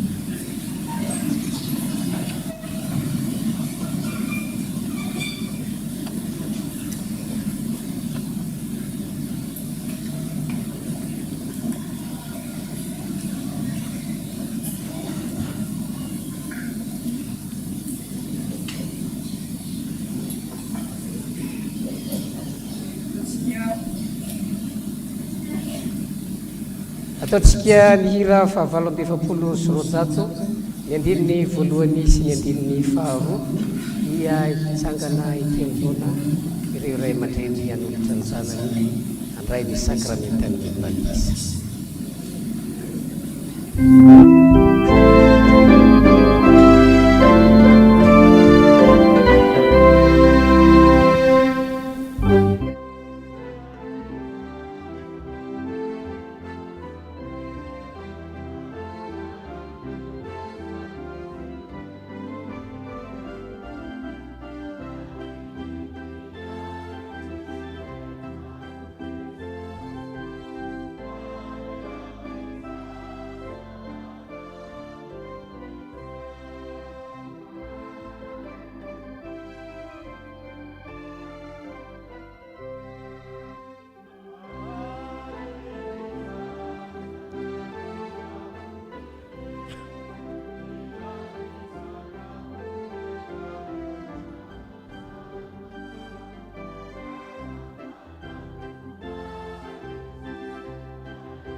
Riava malala rehetra ao amin'ny tompo ampifaliana no andraisantsika ireto namantsika ireto izay manavoa ny fanoloran-tenany sy manolotra ny zanany ho an'Andriamanitra amin'ny alalan'izao sakramentany batisa. Inoy ary ny teny soratra masina anorenany fiangonana ny fanatanterahana ity sakramenta ity. Hoy Jesosy Kristy tompo efa nomena ny fahefana rehetra ny an-danitra sy ety an-tany koa mandehana ianareo dia ataovy mpianatro ny firenena rehetra manao batisa azy io amin'ny anaran'ny Ray sy ny Zanaka ary Fanahy Masina sady mampianatra azy hitandrina izay rehetra nandidiko anareo ary indro izaho momba anareo mandrakariva ambara-pahatonga ny fahataperan'izao tontolo izao ary ahoriko ny fanekeko amiko soa aminao mba amin'ny taranaka mandimby anao hatramin'ny taranaka fara mandimby ho fanekena mandrakizay mba ho Andriamanitra ao sy ny taranaka ao mandimby anao fa ianareo rehetra kosa dia zanak'Andriamanitra amin'ny finoana ny Kristy Jesosy fa na iza ianareo no atao batisa ho an'i Kristy dia mitafy an'i Kristy tsy misy intsony na jiosy na grika na andevo na tsy andevo na lahy na vavy fa iray ihany ianareo rehetra ao amin'ny Kristy Jesosy. Noho izany ary ray aman-dreny niteraka misy ny fanekena ataonareo eto anatrehan'Andriamanitra sy ny fiangonana ary mangataka anareo zahay hamaly izany araka izay sitraky ny fonareo. Moa manolotra ity zazy ity ho an'Andriamanitra raintsika va ianareo. Ekenareo va mijoro na amin'ny teny na amin'ny asa ho mpanompon'Andriamanitra mahatoky mba hahatonga anareo fianarana ty zaza ity amin'ny andro tenanareo rehetra. Ekenareo va mianatanterahany fiangonana amin'ity zaza ity ny fitezana araka ny filazantsara tokony atao aminy mba hitombony amin'ny fahalalana izao fahasoavan-dehibe raisiny avy amin'Andriamanitra izao sy anekeny amin'i Jesosy tompo mba ahazahoany hery handavan'ny asan'ny satana rehetra. Vonina ny vavaka ho azy sy ampianatra azy vavaka ka ampiditra azy ho mpianatra sekoly-laty va ianareo. Ekenareo va ny ampianatra azy ny antony izao fanaova-batisa izao ary anao izay ahatonga azy ho mpandray ny fanasan'ny tompo. Mangataka anareo ary zahay hitodika amin'ny fiangonana hanamafy ny fanekenareo eo anatrehan'Andriamanitra sy ny fiangonana. Manolotra ny zanaka ho an'Andriamanitra raitsika izay ekenay na miteny na miasa fanan'Andriamanitra matoky mba hahatonganay ho fianarany zanakay amin'ny atifianan-drindritra. Ekenay ny hanatanterahany fiangonana amin'ny zanakay fitiavana rehetra araka ny filantsary tokony atao mba hitomboany amin'ny fahalalany izao fahasoava-dehibe raisiny avy amin'Andriamanitra izao. Tsy any akely any Jesosy tompony mba ahazoany hery andavany asany sasana rehetra. Vonona ny vavaka ho azy sy hampianatra azy ny vavaka ka hampiditra azy ho mpianatra isalazy izahay. Ekenay ny hampianatra azy ny anton'izao fanaovana izao ary ezahinay hitaona azy ho mpiandray ny fanasany tompo. Herin'Andriamanitra ny ankinanay hatanterahany an'izany. Amen. Efa ren'Andriamanitra ny fanekenareo, matoky azy hanampy anareo amin'izao andraikitra masina mekenareo zao izy, fa ny heriny dia tanterahana amin'ny fahalehibe. Isika fiangonana Koriavana dia tompon'andraikitra eo anatrehan'Andriamanitra amin'ny zaza rehetra efa noraisitsika. Aoka ary isika hiara hitsangana hivavaka.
Hivavaka isika. Andriamanitra raitsotoa, tia dia tianay tokoa ianao, ary ny fitiavanao dia mialoha mandrakariva ny fitiavana ianao. Tsaroanao izao ny didiny Jesosy Kristy tomponay sy ny teny fampanantenana nomeny tamin'ny nanorenany ny sakramentany batisa. Koa mitalao aminao izahay raha io, manatrehanay. Aoka ny fanainao masina nome hery ny asa tanterahany eto ampanaovana an'izao batisa izao. Rano mamelombelona ny zavaboary ity, ary manasa ny loton'ny nofo mba ho famantarana ny fanadiovana anay ho amin'ny fiainana vaovao amin'ny Kristy ane izao. Ity zaza tao batisa ity ane, ho voaray mandrakizay eo amin'ny fanekenao, ampitafio ny zanakao izy, ary ampiraiso endrika aminy no ny asany fanainao masina mitarika azy isan'andro. Voninahitra ao mandrakizay, faly misaotra anao izay tompo, fantanteraka ny faniriany reto ray aman-dreny reto. Miombinainao amin'ny Jesosy Kristy ny zanany, ka isan'ny vahoaka ny fanjakan'Andriamanitra. Ny angatahany fiangonana dia nitehirizanao ity zaza ity eo ambany fahasoavanao, ka mba ampaharitra azy hatramin'ny farany amin'ny fivavahana aminao. Ampio ny ray aman-dreny mba azony manatanteraka ny fanekenana taony teo anatrehanao, mba ny fahasoavanao aniny ezaka rehetra ataon'ny fianakaviana sy ny ray aman-dreny ary ny fiangonana amin'ny fitezana ity zaza ity. Angatanay izany amin'ny anaran'i Jesosy Kristy. Amen. Petraka ny fiangonana.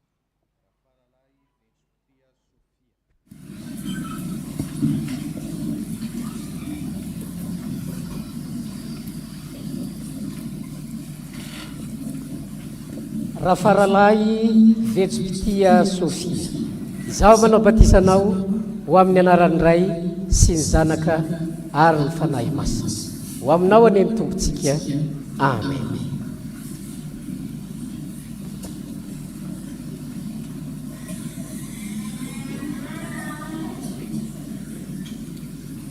Hoy ny tompo: anaka, aza matahotra, fa efa nanavotra anao aho, efa niantso ny anaranao aho. Ahy ianao. Koa mandehana amin'ny fifalian'ny tompontsika tezao ity zaza ity ho an'Andriamanitra raitsika. Amen. Ataontsika ny hira voalahatra dia manatanteraka mirakitry ny batisa.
Izao dia tonga amin'ny fotoana izay ilazana ny raharahany fiangonana izy.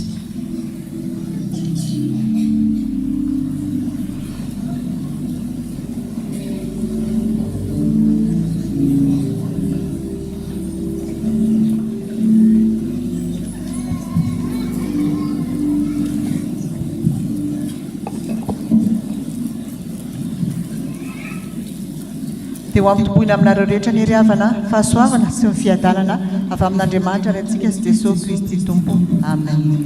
Tozandray vaovao ray izao marain'izao. Taratasy avy any ivelany. Fiangonana Jesosy Kristy eto Madagasikara, synodam-paritany arivo avaradrano, fikambanan'ny mpitendry zava-maneno FIMPZ SPA 19. Ho an'ny mpitandrina sy ny fiangonana chapelle militaire Ampaibe. Antony Fivorimbe FIMPZ SPA 19. Riavana ho aminareo ny fiadanan'ny tompo. Fivaliana ho anay Brao sy komity FIMPZ SPA 19 ny manasa mpitandrina katekista délégué ary anareo mpitendry zava-maneno hirakira fanamafisam-peo sy fafana ary mpitarika hira anatrika ny fivoriam-be izay atao eny amin'ny efitra matsinanatsena Sabosina Mena ny Sabotsy 20 Jolay 2024. Ny fotoana dia hanomboka amin'ny 7 ora sasa-maraina. Isy fampiofanana momba ny asa fanompoana ao am-piangonana Isan-Tsokajiny, isy ihany koa ny toromarika omenantsika, isy ihany koa ny fandraisana anjara fitendrena amina fitandremana iray. Aza dino baiboly sy firana koa manantena ny fahatongavantsika maro fa zava-dehibe indrindra izany. Manao veloma mahafinaritra amin'ny anaran'ny tompo, manao soni ny présidence synodaly ny mpitandrina rabe tokotany miarlaza andriamialy ary ny filohan'ny fenizay d'Espisia rabe Artso Grodol. Fikambanan'ny mpiara-mamaky baiboly eto Madagasikara fa nilony tongotro sy fanazavana ny lalako ny teninao Salamo 8:1 ny andininy 5:7. Ho an'ny mpitandrina sy ny fiangonana chapelle militaire Ampaibe ry havana malala rehetra ao amin'ny tompo. Ny foibe ny fikambanana mpiara-mamaky baiboly dia faly manolotra ao antsika ireto fitaovana anampy amin'ny famakiana ny baiboly ireto toy ny boky mana isan'andro iny bolana faharoa amin'ny vidiny 4,000 ariary sy ny manantsika roa izay natokana ho an'ny mpivady amin'ny vidiny 3,000 ariary. Azontsika atao ihany koa ny manjifa ireo boky maro samihafa fikarin'ny fikambanana ao amin'ny fivarotam-boky vatsy Totobato Antananarivo. Raha soa indrindra ho anao sy ny ankonanao hiara-dalana amin'ny Jesosy Kristy. Manao soa izany ny tale nasionaly Camille Lafalimana. Avy amin'ny mpitandrina sy ny biraon'ny fiangonana. Ny anio ry havana dia alahady natokantsika fiangonana hitondranam-bavaka sy hanoanana ny mpitandrina Révérend Dr Rakotsafy Mikael Mianakavy. Efa nisy ny valopy izay nozaraina tamintsika mahakasika izany koa mandritra ny rakitra no amerenantsika azy. Na misy valopy na tsia dia azontsika ataony mandrotsaka izany eo amin'ny fanatazana eo afovoany.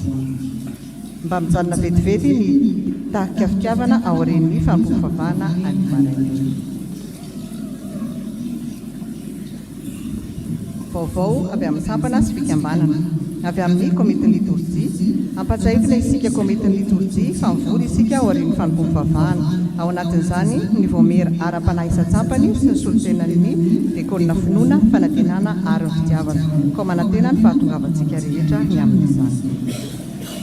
Avy amin'ny vondrona mpanazava. Izay vondrona mpanazava dia manomana mofo mamy sy masira ho antsika mpianakavin'ny finoana rehefa mifarana fampofavahana atao zany eo an-tokotany koa manasantsika rehetra ny amin'izany ho fanohanana ny sampana. Avy amin'ny sampana tanora rantsana RFF manentana antsika fiangonana sy ny sampana fa isy ny randonnée izay karakarain'ny sampana tanora ny sabotsy 20 Jolay ho avy izao. Ho lazaina manaraka ihany ny toerana sy ny ora haingana fa ny fisoratana anarana kosa dia efa afaka atao any amin'ny sampana rehetra ny fiangonana sy any amin'ny sampana tanora.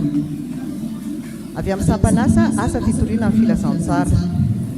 Fampatsahivana ho an'ireo rehetra izay soratra anarana ho amin'ny tafika masina anatiny fa amin'ny asabotsy hariva ho avy izao no fitsidian'ny SAFF any an-tokantranonareo.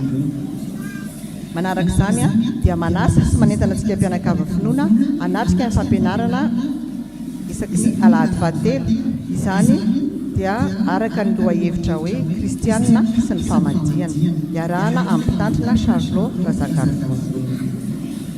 Avy amin'ny sampana sekoly alahady ampatsiarivina ireo ray aman-drenin'ny mpianatra ao anatin'izany ny ray aman-drenin'ny Ratsana Taniketso fa amin'ny herin'ny anio alahady 14 Jolay amin'ny 4 ora ka hatramin'ny 5 ora arivo no anatanterahana ny fivoriana iarahan'ny ray aman-dreny sy ny mpampianatra sekoly alahady ary ny mpiandraikitra Ratsana Taniketso. Ampatsahivina ihany koa ny mpampianatra sekoly alahady rehetra fa amin'ny herin'ny anio amin'ny 7 ora sasa-maraina no anatanterahana ny fivoriana izay fanaontsika isam-bolana. Mitohy hatrany ny fampianarana sekoly alahady manomboka amin'ny 7 ora maraina. Avy amin'ny sampana VFL ny alahady 14 Jolay no alahady faharoa iarahantsika amin'ny mpitandrina Ravetsoa Andriamamonjy Mikael avy ao amin'ny FJKM katedraly Analakely mahakasika ny management public manomboka amin'ny 3 ora eto am-piangonana. Izany dia anasana ny sampanasa fikambanana ary isika mpianakavin'ny finoana rehetra. Avy amin'ny komity fahadimy 12 taonan'ny VFL ny alahady 20 Jolay no ivo ny fankalazana izay iarahantsika ny faly amin'ny sakafo fifaliana atao izany eny amin'ny Andi bypass. Ny tapakila dia azontsika jifaina eny amin'ny mpikambana amin'ny sarany 60,000 ariary. Mbola misy ihany koa ireo polo, t-shirt, fitoerana baiboly izay amidy ery amin'ny varavarana aoriana. Dia mankasitraka antsika rehetra amin'ny fandraisana anjara. Filazana manjo sitrik'Andriamanitra ny antsony ny zanany malalany ody any aminy raha Armiria Juliana Angela Florence rehefa ny vahiny 12 taona teto an-tany. Hoy ny vadiny Randriamparany Velmiabini, ny zanany Randriamparany Mialtina Zina, ny rainy, ny reniny, ny rafozany, ny raitapo aminy, ny raitapo amin'ny vadiny, ny fianakaviana manontolo, ny ekara Notre-Dame de Lourdes Ambatolampy, ny chapelle militaire Ampahibe. Ny fandevenana dia efa tanteraka ny alatsinainy 2 Jolay lasa teo. Apokalipsy 2:20. Aoka ho matoky hatramin'ny fahafatesany ianao dia omeko anao ny sarotinahitra ny fiainana. Ny fianakaviana dia nanolotra fararakitra ho fanovizana ny asan'ny fiangonana. Rakim-pisaorana isaorana ny Andriamanitra noho ny fanomezany tsy azo tononona. Korintianina 2:7-20. Rakim-pisaorana atolotra ho vatsy ho an'ireo mpitandrina misadra rahatelo mamita fianarana. Rakim-pisaorana noho ny anniversaire atolotra ny sampana sekoly alahady. Mideranao ny fanahiko Jehova noho ny fitantanana nataonao anay ka namahanao ny olana izay nianjady sy ny mbola hitantananao ny ho avy. Rakim-pisaorana atolotra ny fiangonana. Dia toy izay indray ry havana vaovao ray voninahitra ho an'Andriamanitra ileriana.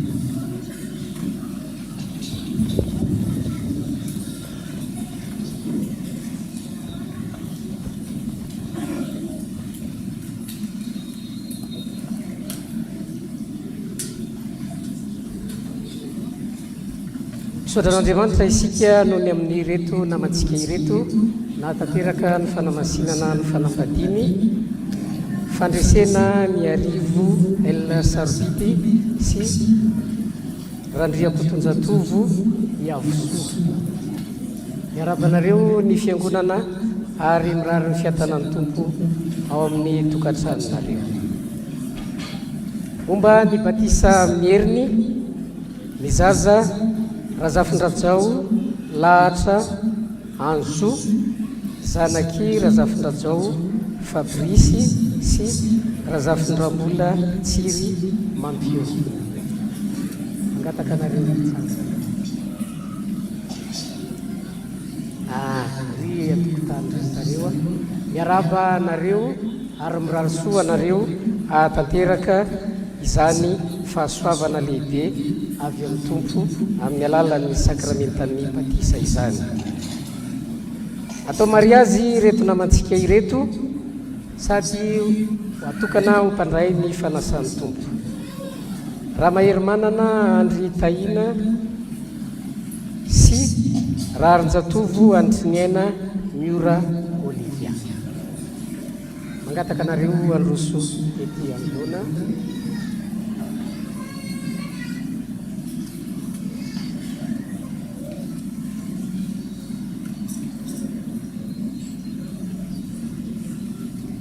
Vavaka isika Andriamanitra tomponay eo midiranao zay mankalazanao misaotranao noho ny amin'ny ianao tsy mitsahatra miantso mpanompo hiara hiasa aminao ary hanoloteny handray ny famonjena hino anao misaotranao zahay noho ny amin'ny reto mpanomponao reto nantsoa ny fanahinao masina indray hanatonanao ianao aneno angatahanay hiasa amin'izy ireo ianao ihany koa no hatanteraka ny fanokanana azy ireo ho mpandray ny fanasan'ny tompo petraka eo ampelantananao ny fanamasinana ny fanambadiana sy ny fiainany ao anatin'izany tokantrano vaovao mena ho azy zany amin'ny anaranao Jesosy Kristy amen.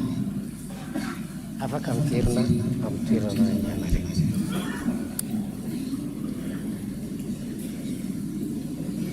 Sodran'Andriamanitra isika fa nanana any pastera Sarazara Xavier miara-miasa tamintsika teto. Efa kely sisa dia tsy maintsy hamonjy ny toerana iasany izy. Dia noho izany dia misy an'ireto namantsika ireto indray isolo azy. Franky Totosaina Justin mangataka nareo vady nareo mianakavy androso eto ianoana.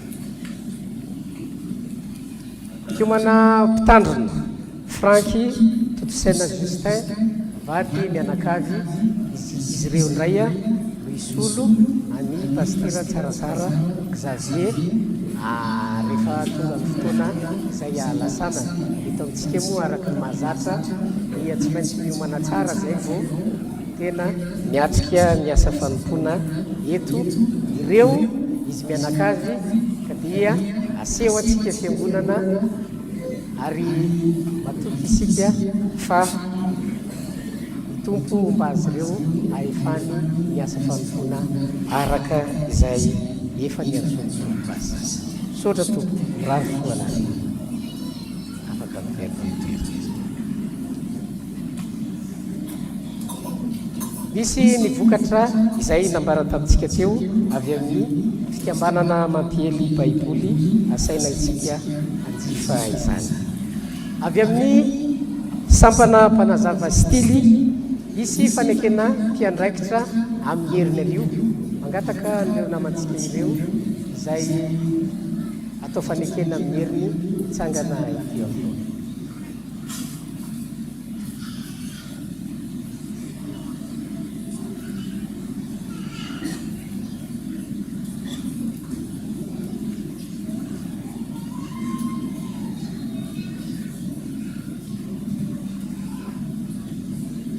ireo no hanao fanekena mpiandraikitra amin'ny alahady heriny zao fanekena mpiandraikitra tily mo arak'izao ahitantsika azy zao rarosoanareo ary mivavaka hoanareo mba atanteraka zany dingana lehibe eo amin'ny fanompona ao anatin'ny skotisma eo anivon'ny fiangonana izany rarosoanareo ny fiangonana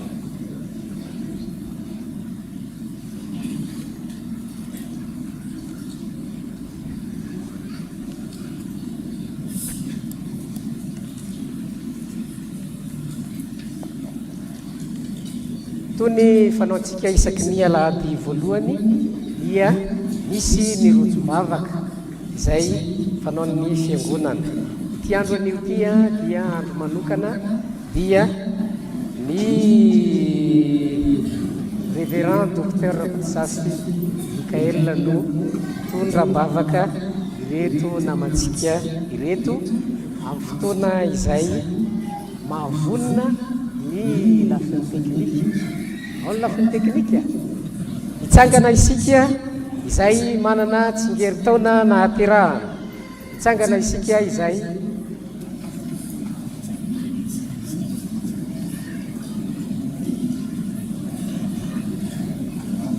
mbola tsy ao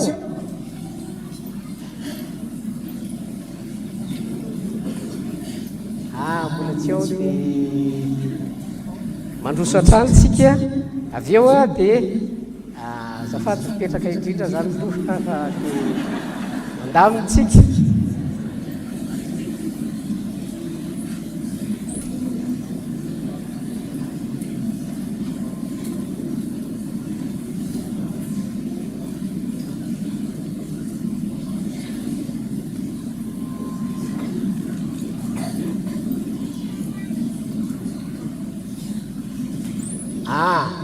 mba ahafahantsika miomana amin'ny fandaminana satria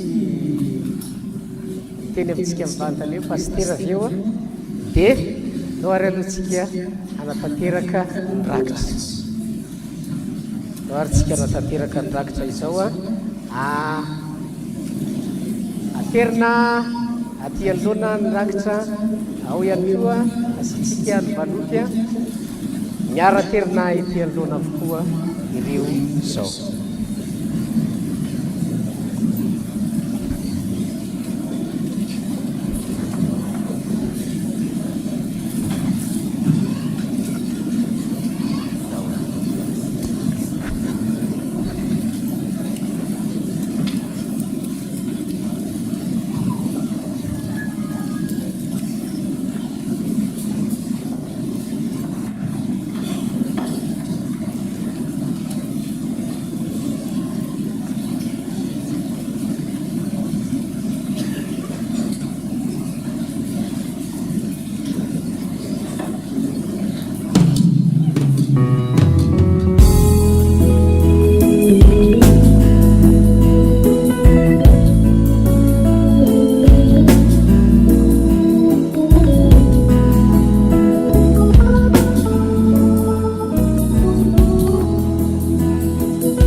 dia hitsangana isika hanolotra ny rakitra.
Fanomanan'ilay tekrisiana ireto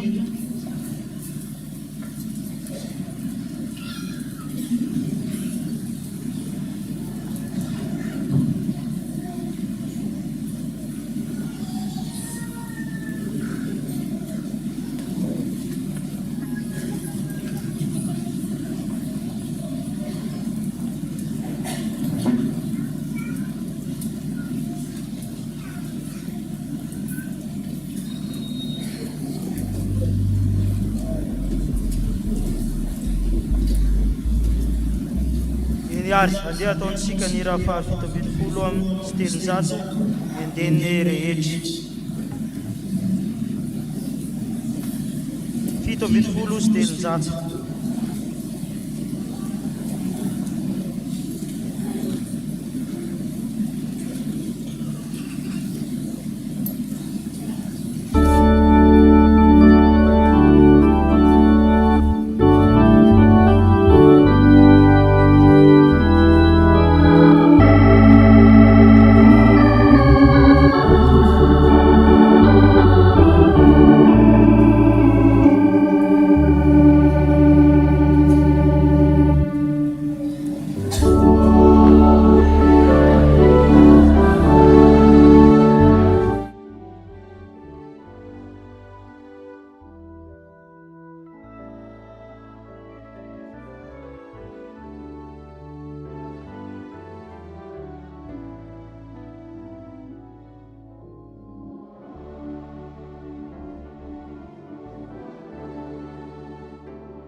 fanampy ny faha 70.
tompo sarotra moa fifandraisana mbola mandamina ny teknisianina isika andeha ihany koa ny fotoana dia manehatra an'izany isika ndeha ary isika hiomana amin'ny fanasan'ny tompo tanterahantsika ampahabe mafy zany ny fanasan'ny tompo koa andeha isika hiomana amin'izany.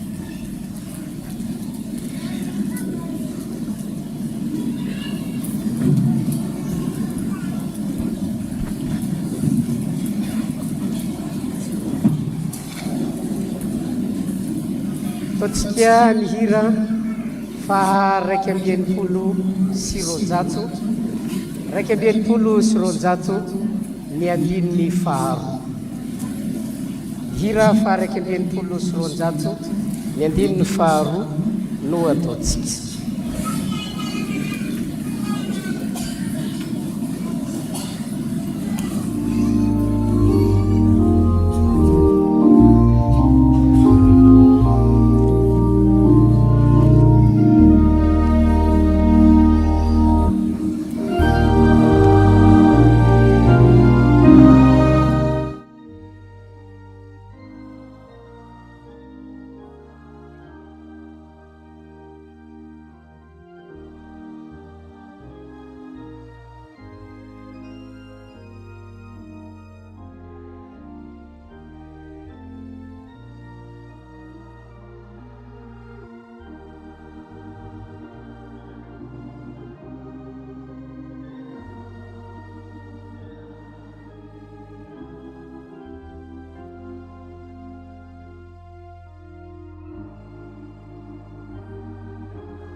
Velatra manoloana antsika ny fanasan'ny tompo izay manambara ny fanatrehan'ny tompo sy ny fahasoavan'Andriamanitra amin'ny fomba hita maso sy azo tsapain-tana. Asandrato amin'ny tompo ny fontsika.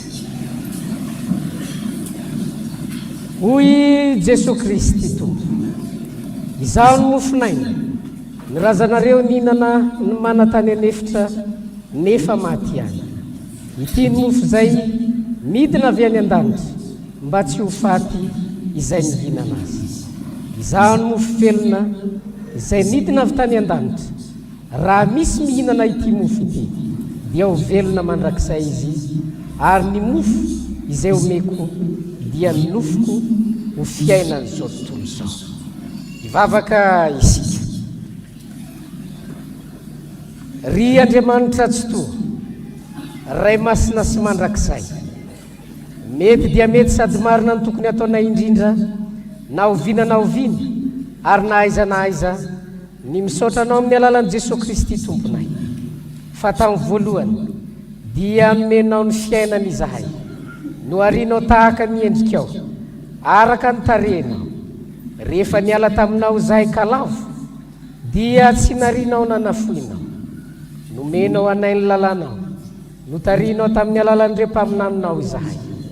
Ary tamin'ny farany dia nasehonao ny fahafenon'ny fitiavanao tamina nirahanao ny zanako malalanao eto amin'izao tontolo izao. Mietratra ety aminay izy mba hanandratany anay hatrany aminao. Tompo Andriamanitra io, midera sy misaotranao izahay noho ny fanomezanao sarobidy tsy azo tonoina. Koa miaraka amin'ireo anjely mankalazanao, miaraka amin'ireo fanapahana miankoka eo anatrehanao, miaraka amin'ireo any an-danitra sy ireo hery eo amin'ny lanitry ny lanitra, ary ireo voavitra marobe no ankalazanay sy anandratanay ny anaranao be voninahitra manao.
voakary hoenontsika miteny avy amin'ny soratra masina anorenana izao sakramenta masina izao. Fa Jesosy tompo tamin'ny alina sy namadiana azy dia nandray ny mofo ary efa nisaotra izy dia nivakika ho izy raiso antenitenako izay omena anareo izao natao fahatsara. Dia arak'izany tompokapoka rehefa nihinana dia ho izy misy troa amin'ity anareo rehetra fa ity ny rato dia ny amin'ny fanekena vaovao izay alatsaka ho an'ny rehetra ho famelan-kely izao natao fahatsiarovana ahy na oviana no misotro anareo. Fa na oviana ianareo no mihinana itony mofo itony sy misotro amin'ny kapoka dia manambara ny fahafatesan'ny tompo ianareo mandra-piavy. Amen. Vavaka isika. Noho izany ry tompo ray ny an-danitro dia manao ny fahatsiarovana ny nandidiny zanakao ataona eto anatrehanao izay mpanomponao ka mahatsiaro ny nahatongavan'olo ny aretany masina nahafatesany soa nitsanganany mahery ary ny akarany malaza ka ifonany isan'andro anay ary misaotranao tokoa izahay noho ny fanomezanao tsy hita isa izay azo no anay no izany ry tompony voninahitra indreto izay mpanomponao olona nofidinao lovanao misaotranao no ireto famantarana ireto izay nomeny Jesosy Kristy zanakao anay ho fanambarana ilay fanatitra velona masina sy tanteraka ary naterina indre mandeha monja ho anay ho famonjena mandrakizay ho an'izao tontolo izao dia ny mofonay avy any an-danitra sy ny kapoky ny sakafo ao amin'ny fanjakana. Ry tompo ray ny an-danitra alatsao aminay ny fanahinao masina ampombay an'ireto famantarana ireto hanambarany ny tena sy ny rano Jesosy Kristy zanakao ilay fanahinao masina efa niteny tamin'ny vavan'ny mpaminany ilay efa nidina tahaka ny voromailala ka nakeo ambony Jesosy Kristy tao amin'ny Jordana ilay efa nidina tahaka ny lela maro nitarenafo tamin'ireo apôstôly masina tao Jerosalema ny andro ny Pentekoste amorony fomadio izay Andriamanitra ary avozy ny fanahinay itoeran'ny fahamarinana aza manary anay hiala eo anatrehanao ary aza manaisotra ny fanahinao masina aminay aoka izay rehetra samy ombona amin'ny firaisan'ny fanahy masina ka tsisy azo fitsarana sy fanamelohana eto ampandraisana ny mofo sy ny kapoka fa samy ahita famindrapo sy fahasoavana avokoa amin'ny alalan'i Jesosy Kristy tomponay izay omemboninahitra sy laza amin'ny firaisana amin'ny fanahy masina miaraka aminao ray eny an-danitra mandrakizay. Ny mofo izay vakintsika dia firaisana amin'ny tenan'i Jesosy Kristy tompontsika izay nivakina ho antsika satria iray ihany mofo isika koa dia tena iray ihany isika na dia maro azy fa isika rehetra dia samy mandray amin'ny izao mofo ray izao. Ny kapoky ny sorona izay sorantsika dia firaisana amin'ny rano Jesosy Kristy tompontsika ny ranony fanekena vaovao izay nalatsaka ho antsika. Hoy Jesosy Kristy tompo andeha fa efa voatra avokoa izao ny zavatra rehetra petraka ny fiangonana.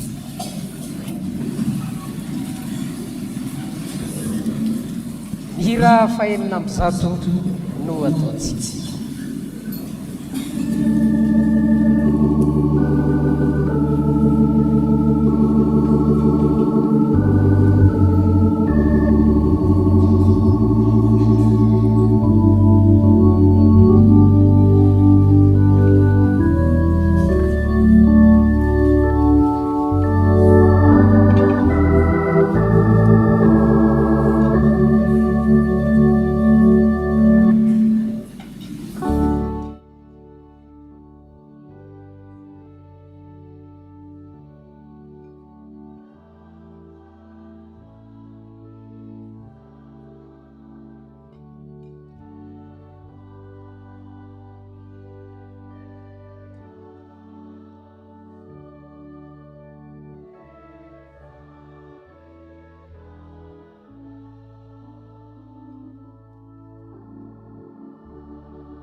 Kristy tompo ento izany kazarao amin'ny mpianakavin'ny finoana.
Toizatsika hira fahenina amin'ny sivifolo.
itsangana ny fiangonana. Aokarisika iara-iombona mivavaka fanitretena manao.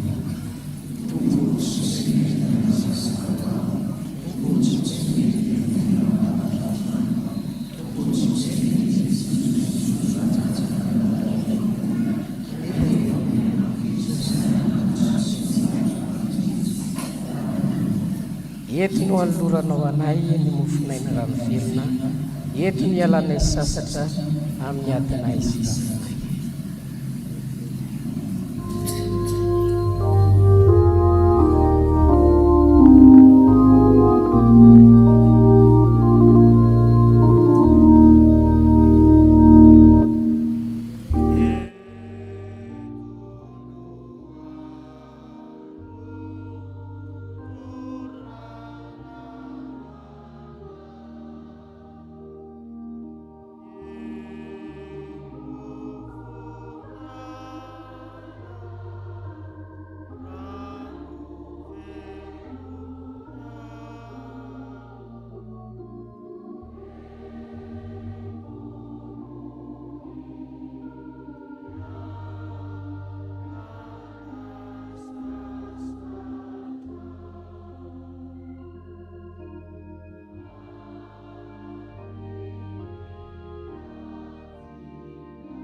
O Jesu Kristy ilay mizara fahazavana amintsika hoe raiso hany ty ny tenako izao natao fahatsara.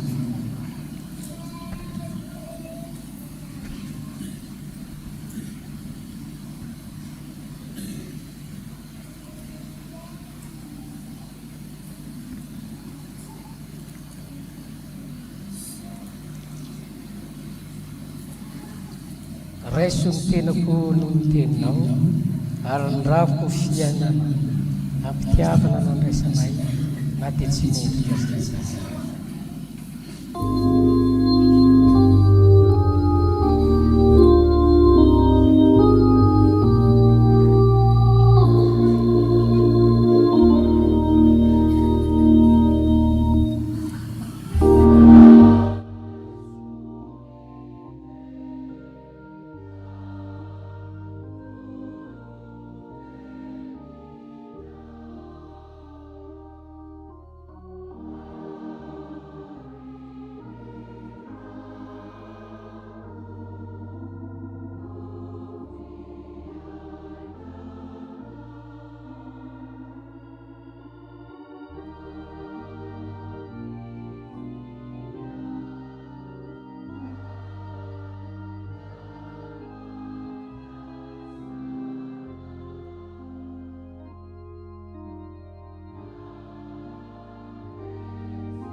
Hoy Jesu Kristy ilay milaza ny marina hoe sotroinareo rehetra ity fa ity ny drako dia ny amin'ny fanekena vaovao izay alatsaka ho an'ny maro famelan-keloka izao natao fahatsiarovana ahy na oviana no fisotrana.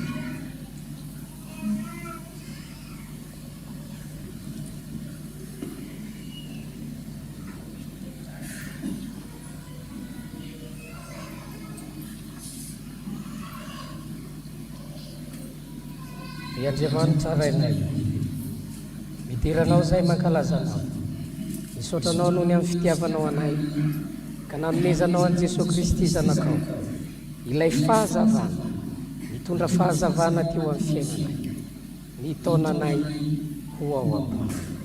Misotranao zahay, noho ny nahafahanay, ny ombona tamin'ilay mofinaina, dia ilay mofinaina avy any an-danitra. Tonga tety amin'izao tontolo izao hitondra fiainana ho anay. Ianao ani no ampiombona anay amin'ny mandrakariva. Ahatonga anay hanana firaisana amin'ny fanahy masina. Ho voninahitry ny anaranao ny fiainanay manontolo. Sotra tompoko. Izao no afatra ho antsika izay voavy nandray ny fanasana tompoko. hoy ny soratra masina koa amin'izany rahalahy malalako dia miorena tsara aza miova ary maefa be mandrakariva amin'ny asan'ny tompo satria fantatrareo fa tsy foana tsy akory ny fikelezanareo aina ao petraka feo.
Lira volata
misaotra an'Andriamanitra isika fa tonga amin'ity ora sy fotoana ity dia manasa ny présidentny fiangonana isika hitsangana ray fiteneny.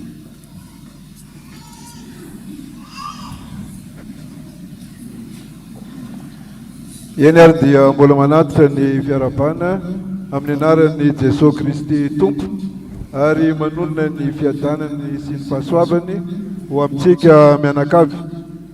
Araka ny efa voalaza teo dia androany moa ny andro natokantsika araka ny tetikandro, tetikasa ary ny tetibolan'ny fiangonana hitorantsika mbavaka ary anoanantsika ny ray aman-dreny mpitandrina Rakotonzafy Mikael mianakavy. Somary niavaka kely moa ny tamin'ity taona ity satria tsy eto toerana ny révérend docteur Rakotonzafy Mikael fa mamita fianarana any Suisse any Lausanne dia niezaka ny bureau fiangonana miaraka amin'ny comité technique zany ny ampiditra mivantana ny pasteur Mikael kanefa noho ny mahasarosarotra indray ny teknôlôjia moa zany dia isaorana an'Andriamanitra fa izay no sitrapony dia zao zany vao tanteraka. Manasa mpanajana ny Ramatoa Rakotonzafy Suzanne mianakavy mba hiakatra ety anoloana ary manasa ny ray aman-dreny tantiny moa hiditra mivantana avy any Lausanne.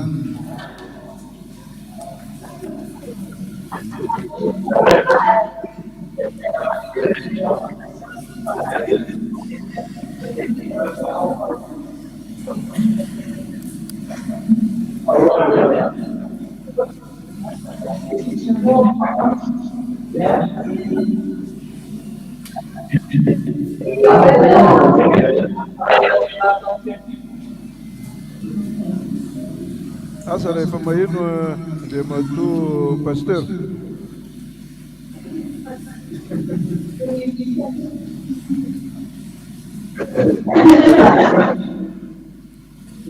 Maheno eny ary amin'izao andro natokantsika hiarabana azy mianakavy izao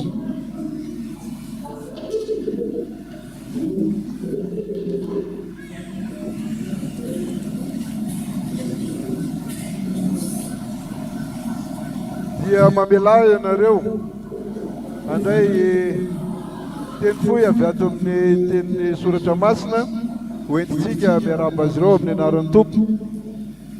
Izany dia ao amin'ny jaune toko 5 ary ny andininy 1 izay ho vakiko amin'ny anaran'ny tompo. Tsy anareo no nifidy azy fa izaho no nifidy anareo ka nanendry anareo mba handeha sy hamoa ary mba haretany vokatra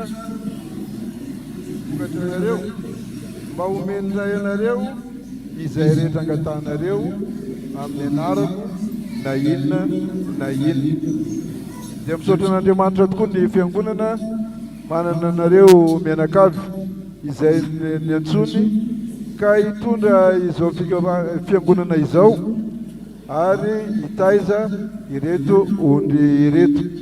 Koa amin'ny anaran'ny ray aman-dreny mpitandrina sy misolo toerana sy ireo ray aman-dreny mpitandrina mizarazara, ny bureau-ny fiangonana, ny diakônina sy ny olona, ny sampana velona rehetra eto amin'ny fiangonana dia miaraba anareo izahay natratra izao andro izao.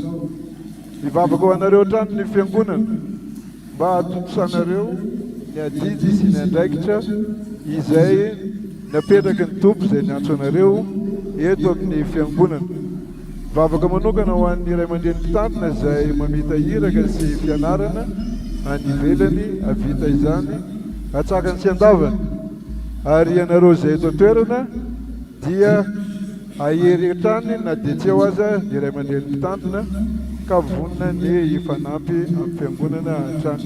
Ny tompany no hiainareo mandrakariva. Alony ny anomezana ny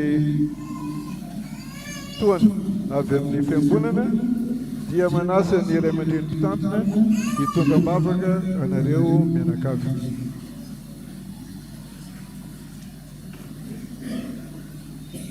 Vavaka isika. Andriamanitra tomponay io, indreny afalianay satria tonga amin'ity ora sy fotoana ity zahay, fotoana izay ahatsiarovanay ny ray aman-dreny mpitandrina mianakavy dia ny révérend docteur Rakototsafy Mikael mianakavy zany. Fifaliana lehibe ho an'ny fiangonana ny manana azy ireo, ary zany mahatonga ny fiangonana mahatsiaro ambavaka azy ireo, ary ankehitriny dia mametraka azy ireo ampelantananao izahay, mivavaka izahay ho an'ny paster any amin'ny toerana lavitra ny ankohonana, lavitra ny fianakaviana, lavitra nay fiangonana ihany koa, kanefa akaiky anao. Ianao ane no ijery azy, ianao no hiara-monina aminy, ianao hiara-hitoetra aminy, homba azy, hampahery azy, hanome tolotsaina fahazavan-tsaina, fahendrena entiny miatrika ny fianarana. Inonay fa fandaminana avy aminao izany. Ianao mahalala ny zavatra rehetra, ianao Andriamanitra tompo ny tantara, izay efa nifidy sy niantso azy ireo. No angatahanay ahatanteraka ny fianarana izay ataony mba hahafahanay miaona amin'ny fifaliana eto amin'ity toerana ity indray, iarahanay manompo aminy. Mivavaka izahay ho an'ny vadiny sy ny zanany eto amin'ity toerana ity no nametrahanao azy ireo, miaraka aminay, miara manompo aminay, miara miazakazaka aminay noho ny anaranao Jesosy Kristy. Fifaliana lehibe ho an'ny fiangonana manana azy ireo, ary mivavaka ho azy ireo ihany koa zahay, omeo azy ireo mandrakariva ny fifaliana, ny fiadanam-po, ary hery entina miatrika ny fiainana andavanandro, entina miatrika ny asa izay napetraka ao, hiantsoroany izy ireo. Ataovy mahita fifaliana amin'izany izy, ny fianarana izay ataon'ny zanany, eny izay rehetra ataony, ianao ane no hiahy, ianao no hitahy, ary hotsaroany izy ireo mandrakariva, fa tsy mandeha irery izy, fa miaraka amin'ny fahasoavanao. Petraka eo ampelantananao ny faniriny reto ankonana ireto, satria ankonana no fidinao, ankonana nantsonao Jesosy Kristy, ianao ane no hanisoa azy ireo, satria mihoatra noho ny olona rehetra noho ny amin'ny fifitiananao azy izy ireo. Ny faniriny izy ireo, ny etaetany, ny fikasana tsara ao anatiny, na eo amin'ny fiainany andavanandro, na eo amin'ny asa fanompona, enina inona na inona taony, ho tsarony mandrakariva, fa ianao Jesosy Kristy momba azy, ary ny teninao no hery entiny miatrika ny fiainana manontolo. Reto ny fiangonana mivavaka ho azy ireo mba ahefany be mandrakariva amin'ny asa fanompona izay niantsona ho azy ireo. Petraka eo ampelantananao ny fiainan'ny fiangonana manontolo iray fo, ahery hatrany ary hiara manompo amin'izy ireo amin'ny fotoana rehetra izay niantsona ho azy ireo eto amin'ity toerana ity. Amin'ny anaranao Jesosy Kristy no anonanay mivavakay, sotra tompo. Amen. Mankasitraka ny ray aman-dreny mpitandrina tamin'ny fidiranam-bavaka ny solotena ny fiangonana. Ankehitriny kosa dia mitodika aminareo izay eto dia ny fiangonana marina fa nivavaka zava-mahery, kanefa kosa ny asa fanompona dia tsy maintsy misy ny toana azahoanareo manatanteraka izany asa fanompona izany, dia manolotra ampitiavana ny toana avy amin'ny fiangonana ho anareo mianakavy.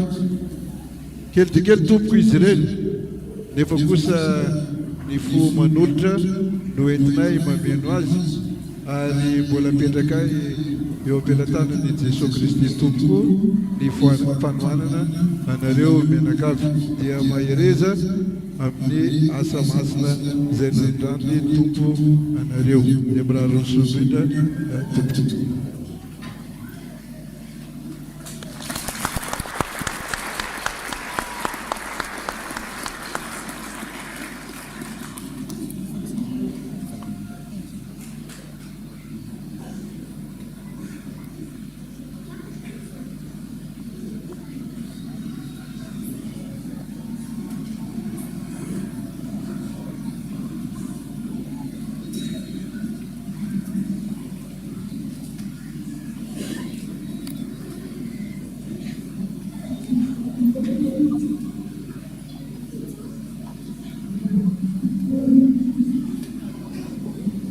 Maino aby ianareo? Eny any dia ometsika ny pasteur Mikael ny fitenenana mety ho lavalava satria mbola hitondra-bavaka antsika koa izy dia manasa ny nareo mianakavy hamonjy toerana tompo.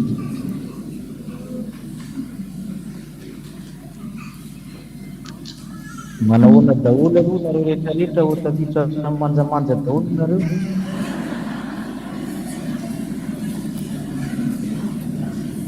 Misaotra ny tompontsika ny amin'izao fotoana izao, misaotra ny présidenty fiangonana, misaotra ny bureau-ny fiangonana, ny décorana ny olona, ny sampana rehetra zany ahafahana fankahita tava na dia aty lavitra ity. Efa enimbolana izay ny nanazana anareo ohatran'ny voatsely sahifaela koa zany voatsely. Enimbolana izay dia misaotra ny tompo fa mbola samy vidinaina zany. Dia sady manao asa fikarohana no sendra la mitondra fiangonana ihany matetika zany no koa zany ny fianarana koa zany natao hoe change interculturel mandehandeha matetika zany azy zany satria zavatra be jerena natao hoe change interculturel dia izay mahatonga indraindray mandeha tonga ny Frantsa na Espagne zany zavatra karoha koa momba natao hoe fandraisana ara-polosaina na interculturel dia faly mahita anareo fiangonana zany amin'ny zavatra rehetra satria anareo koa ny fanokarana ny fiandro ity zany alahady nanambabika amin'ny tanana satria mora zany na izaho ty amin'ny asa fikarohana amin'ny asa atao ny toetrandro ny toetanany aty amin'ny firenena manoso ty roneny koa izay najanona aminareo any dia tsy mora zany rehetra zany nefa no mibabaka ataonareo dia varadazana fa vita tsakasandavany aminy zavatra nirahana ty amin'ny enim-bolana manaraka zao indray zany no ezakizana hatramin'izao moa zany ny tsara ny vokatra azo satria misy manao évaluation foana zany isaky ny 3 mois zany misy projet zany avy aty Suisse université ny FODEFM manao évaluation zany amin'ny zavatra atao aty dia positif dia manantena hitondra voatanana bebe makana Madagasikara. Misaotra ny nanambavaka koa sy ny fanomezana samihafa todrareo amin'ny fitarana mianakavy dia amin'ny anarana aty Suisse satria ry aja koa zany aty ary bolo tsy mifanakaiky koa ny toerana amin'anay fanalafitadiny ray amin'ny train zany le izy zany fa tsy hoe dia amin'ny anarana aty zany ny arabanany fiangonana manontolo sy anaovana sorona zany ho anareo amin'ny zavatra ny ataonareo aminay ary manantena hita ny tompony mandamina ny fotoana eritreretina zany ny recyclage pastoral national Majunga zany raha ny tompony projet izay nanefa zany dia anaiky zany izy ny andehanako anidy monjy recyclage pastoral ny Majunga io dia tsy fatotra moa zany na tena mavako taminarivo ny Majunga fa fotoana kely herinandro no mety satria ihany jena dia very dia moato zany mety tsirikirikirana Madagasikara zany amin'izay recyclage pastoral ny Majunga zay ny bureau-ny moa zany efa mahafantatra amin'izay. Dia saky ny resaka eto foana zany ny anaraka maravarana fa avaka zany dia ireo izay tonga tsy herintaona mbola naminay zany raha manino zany leo zany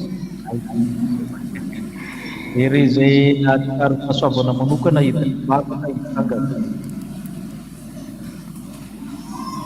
Iri zay marary sy manana marary hitanga. Iri zay namony avany mampahirizina hitsanga.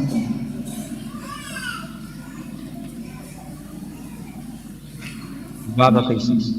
Misotranao zay tompony amin'ny fampiona zao nay mifamivavaka izy ao mitondra mivavaka. Misy ireo havanay zay namony havana malalana. N'Andriamanitra ihany tambody sy mitondra tena ary ianao nameno mibanga amin'izany fianakaviana izany. Marary zany ary malahelo fony ranomaso eo ny fahatsirovana maro samihafa nefa ianao Andriamanitra kosa afaka mampifalana izy ireo tahaka ny vera. Ianao no maneno fanany fampitonana amin'izy ireo. Misy ireo havanay manana olona manokana amin'ny fiainana, amin'ny tokantranony, amin'ny vadiny, amin'ny asany, ao ny amin'ny fitsaranany, amin'ny aditany maro samihafa. Mangataka aminao izay dia ny vahaolona ianao tahaka ny ampahany ny zanaka Israely ny ranomasina mena no ampitainao izy amin'izany olana izany. Ao ny marary sy manana marary amin'ny tokantrano ny betsaka ny aretinao tamin'ny rivo na rivo matahaka. Dia koa naretina sarotra sy tanana tsaronay manokana izy ireny. Ao ny vadiny fiangonana sy ireo marary hafa koa tsaronay ambavaka amin'ny tsirairay avy na nampandiana na namitaly na ny voatery tsy maintsy asa ianao ny jery azy. N'Andriamanitra koa no tsaronay ankehitriny no anoretanay izay nahazo fahasoavana manokana ara-panahy, ara-batana, ara-taina, ara-pananana. Tehirizy izay beno azy mba sisy hafa ary tena tratra ny fiery-taona rehefa vanay. Mampianarana anisan'ny andronay ranonay fely ianao Andriamanitra ny azy ireo ny fahasoavana ary ampifaly hatrany ny fifaliana, ny fiadanam-pony ianao azy ireo ka arakaraka ny tomboan'ny taona tomboan'ny fifaliana sy ny fahasoavana. Tsaronay ray aman-dreny fiangonana isan-karazany na sy vidina miaramila ray aman-drenynay izy ireo tahaka meno azy hanao lalana nay. Tsaronay ny lehibe rehetra ho fiangonana eo miasa ny tahinao sy nasy tanany ahavoka. Tsaronay rehetra tanoranay nalana vagy atao tanora mahery amin'ny fiasa. Tsaronay ireo ankizy madinika ary izy ireo dia mahatsiaro any am-bavaka. Ianao Andriamanitra koa hijery ny ankizinay mba tsaronay ny fiangonana ny afaka ny fiangonana aiza mifananika lalindraka. Tsaronay ny firenenay ianao ny endrika sy ny vahoaka. Ary ny fahasoavanao mbola tsirairay avy na mbola tsy mangataka ary izay dia fantatao ny mahasoanay, fantatao ny mahory anay, fantatao ny alahelinay, fantatao koa nefa izay mahafaly sy mahasoanay. Ameo anay tsirairay avy miaraka vidinao, tsirairay avy omenao ny valim-bavaka. Izany nangatana amin'ny anaran'i Kristy dia vela sy mandraka miaraka amin'ny fanahy masina amin'ny taona rehetra mandrakizay. Amen. Dia morary soatsika rehetra zany fa dia mifomba tsika rehetra zany mifotatra mahazo miteka ianareo izay fitehana.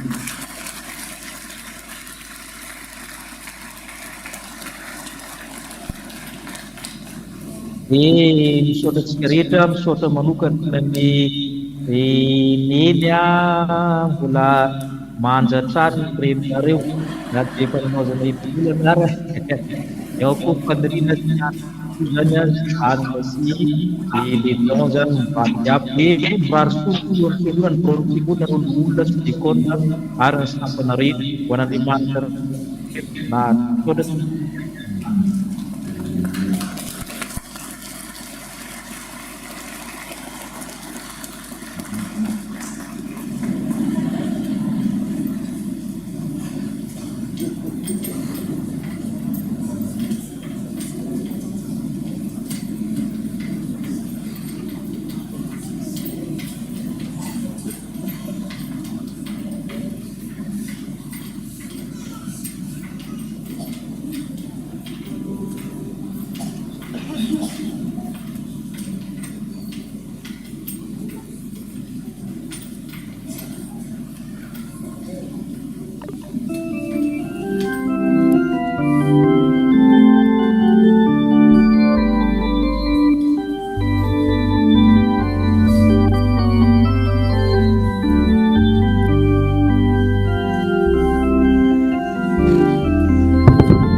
folo sy roanjato ny andiny faefatra sy ny andiny fahadimy no ataontsika eo ampitsanjana.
Hita ianareo aneny tompo ka hiaro anareo, hampamirapiratra ny tavany aminareo aneny tompo ka hiantra anareo, hanandratra ny tavany aminareo aneny tompo ka hanome anareo fiadanana.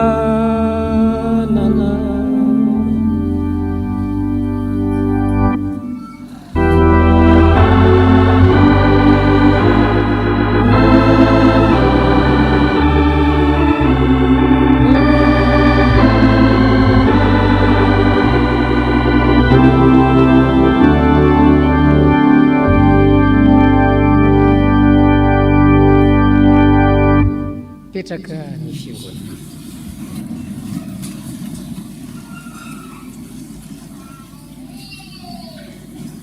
Ho an'Andriamanitra irery ny voninahitra amin'ny anaran'ny Ray sy ny Zanaka ary ny Fanahy Masina. Amen.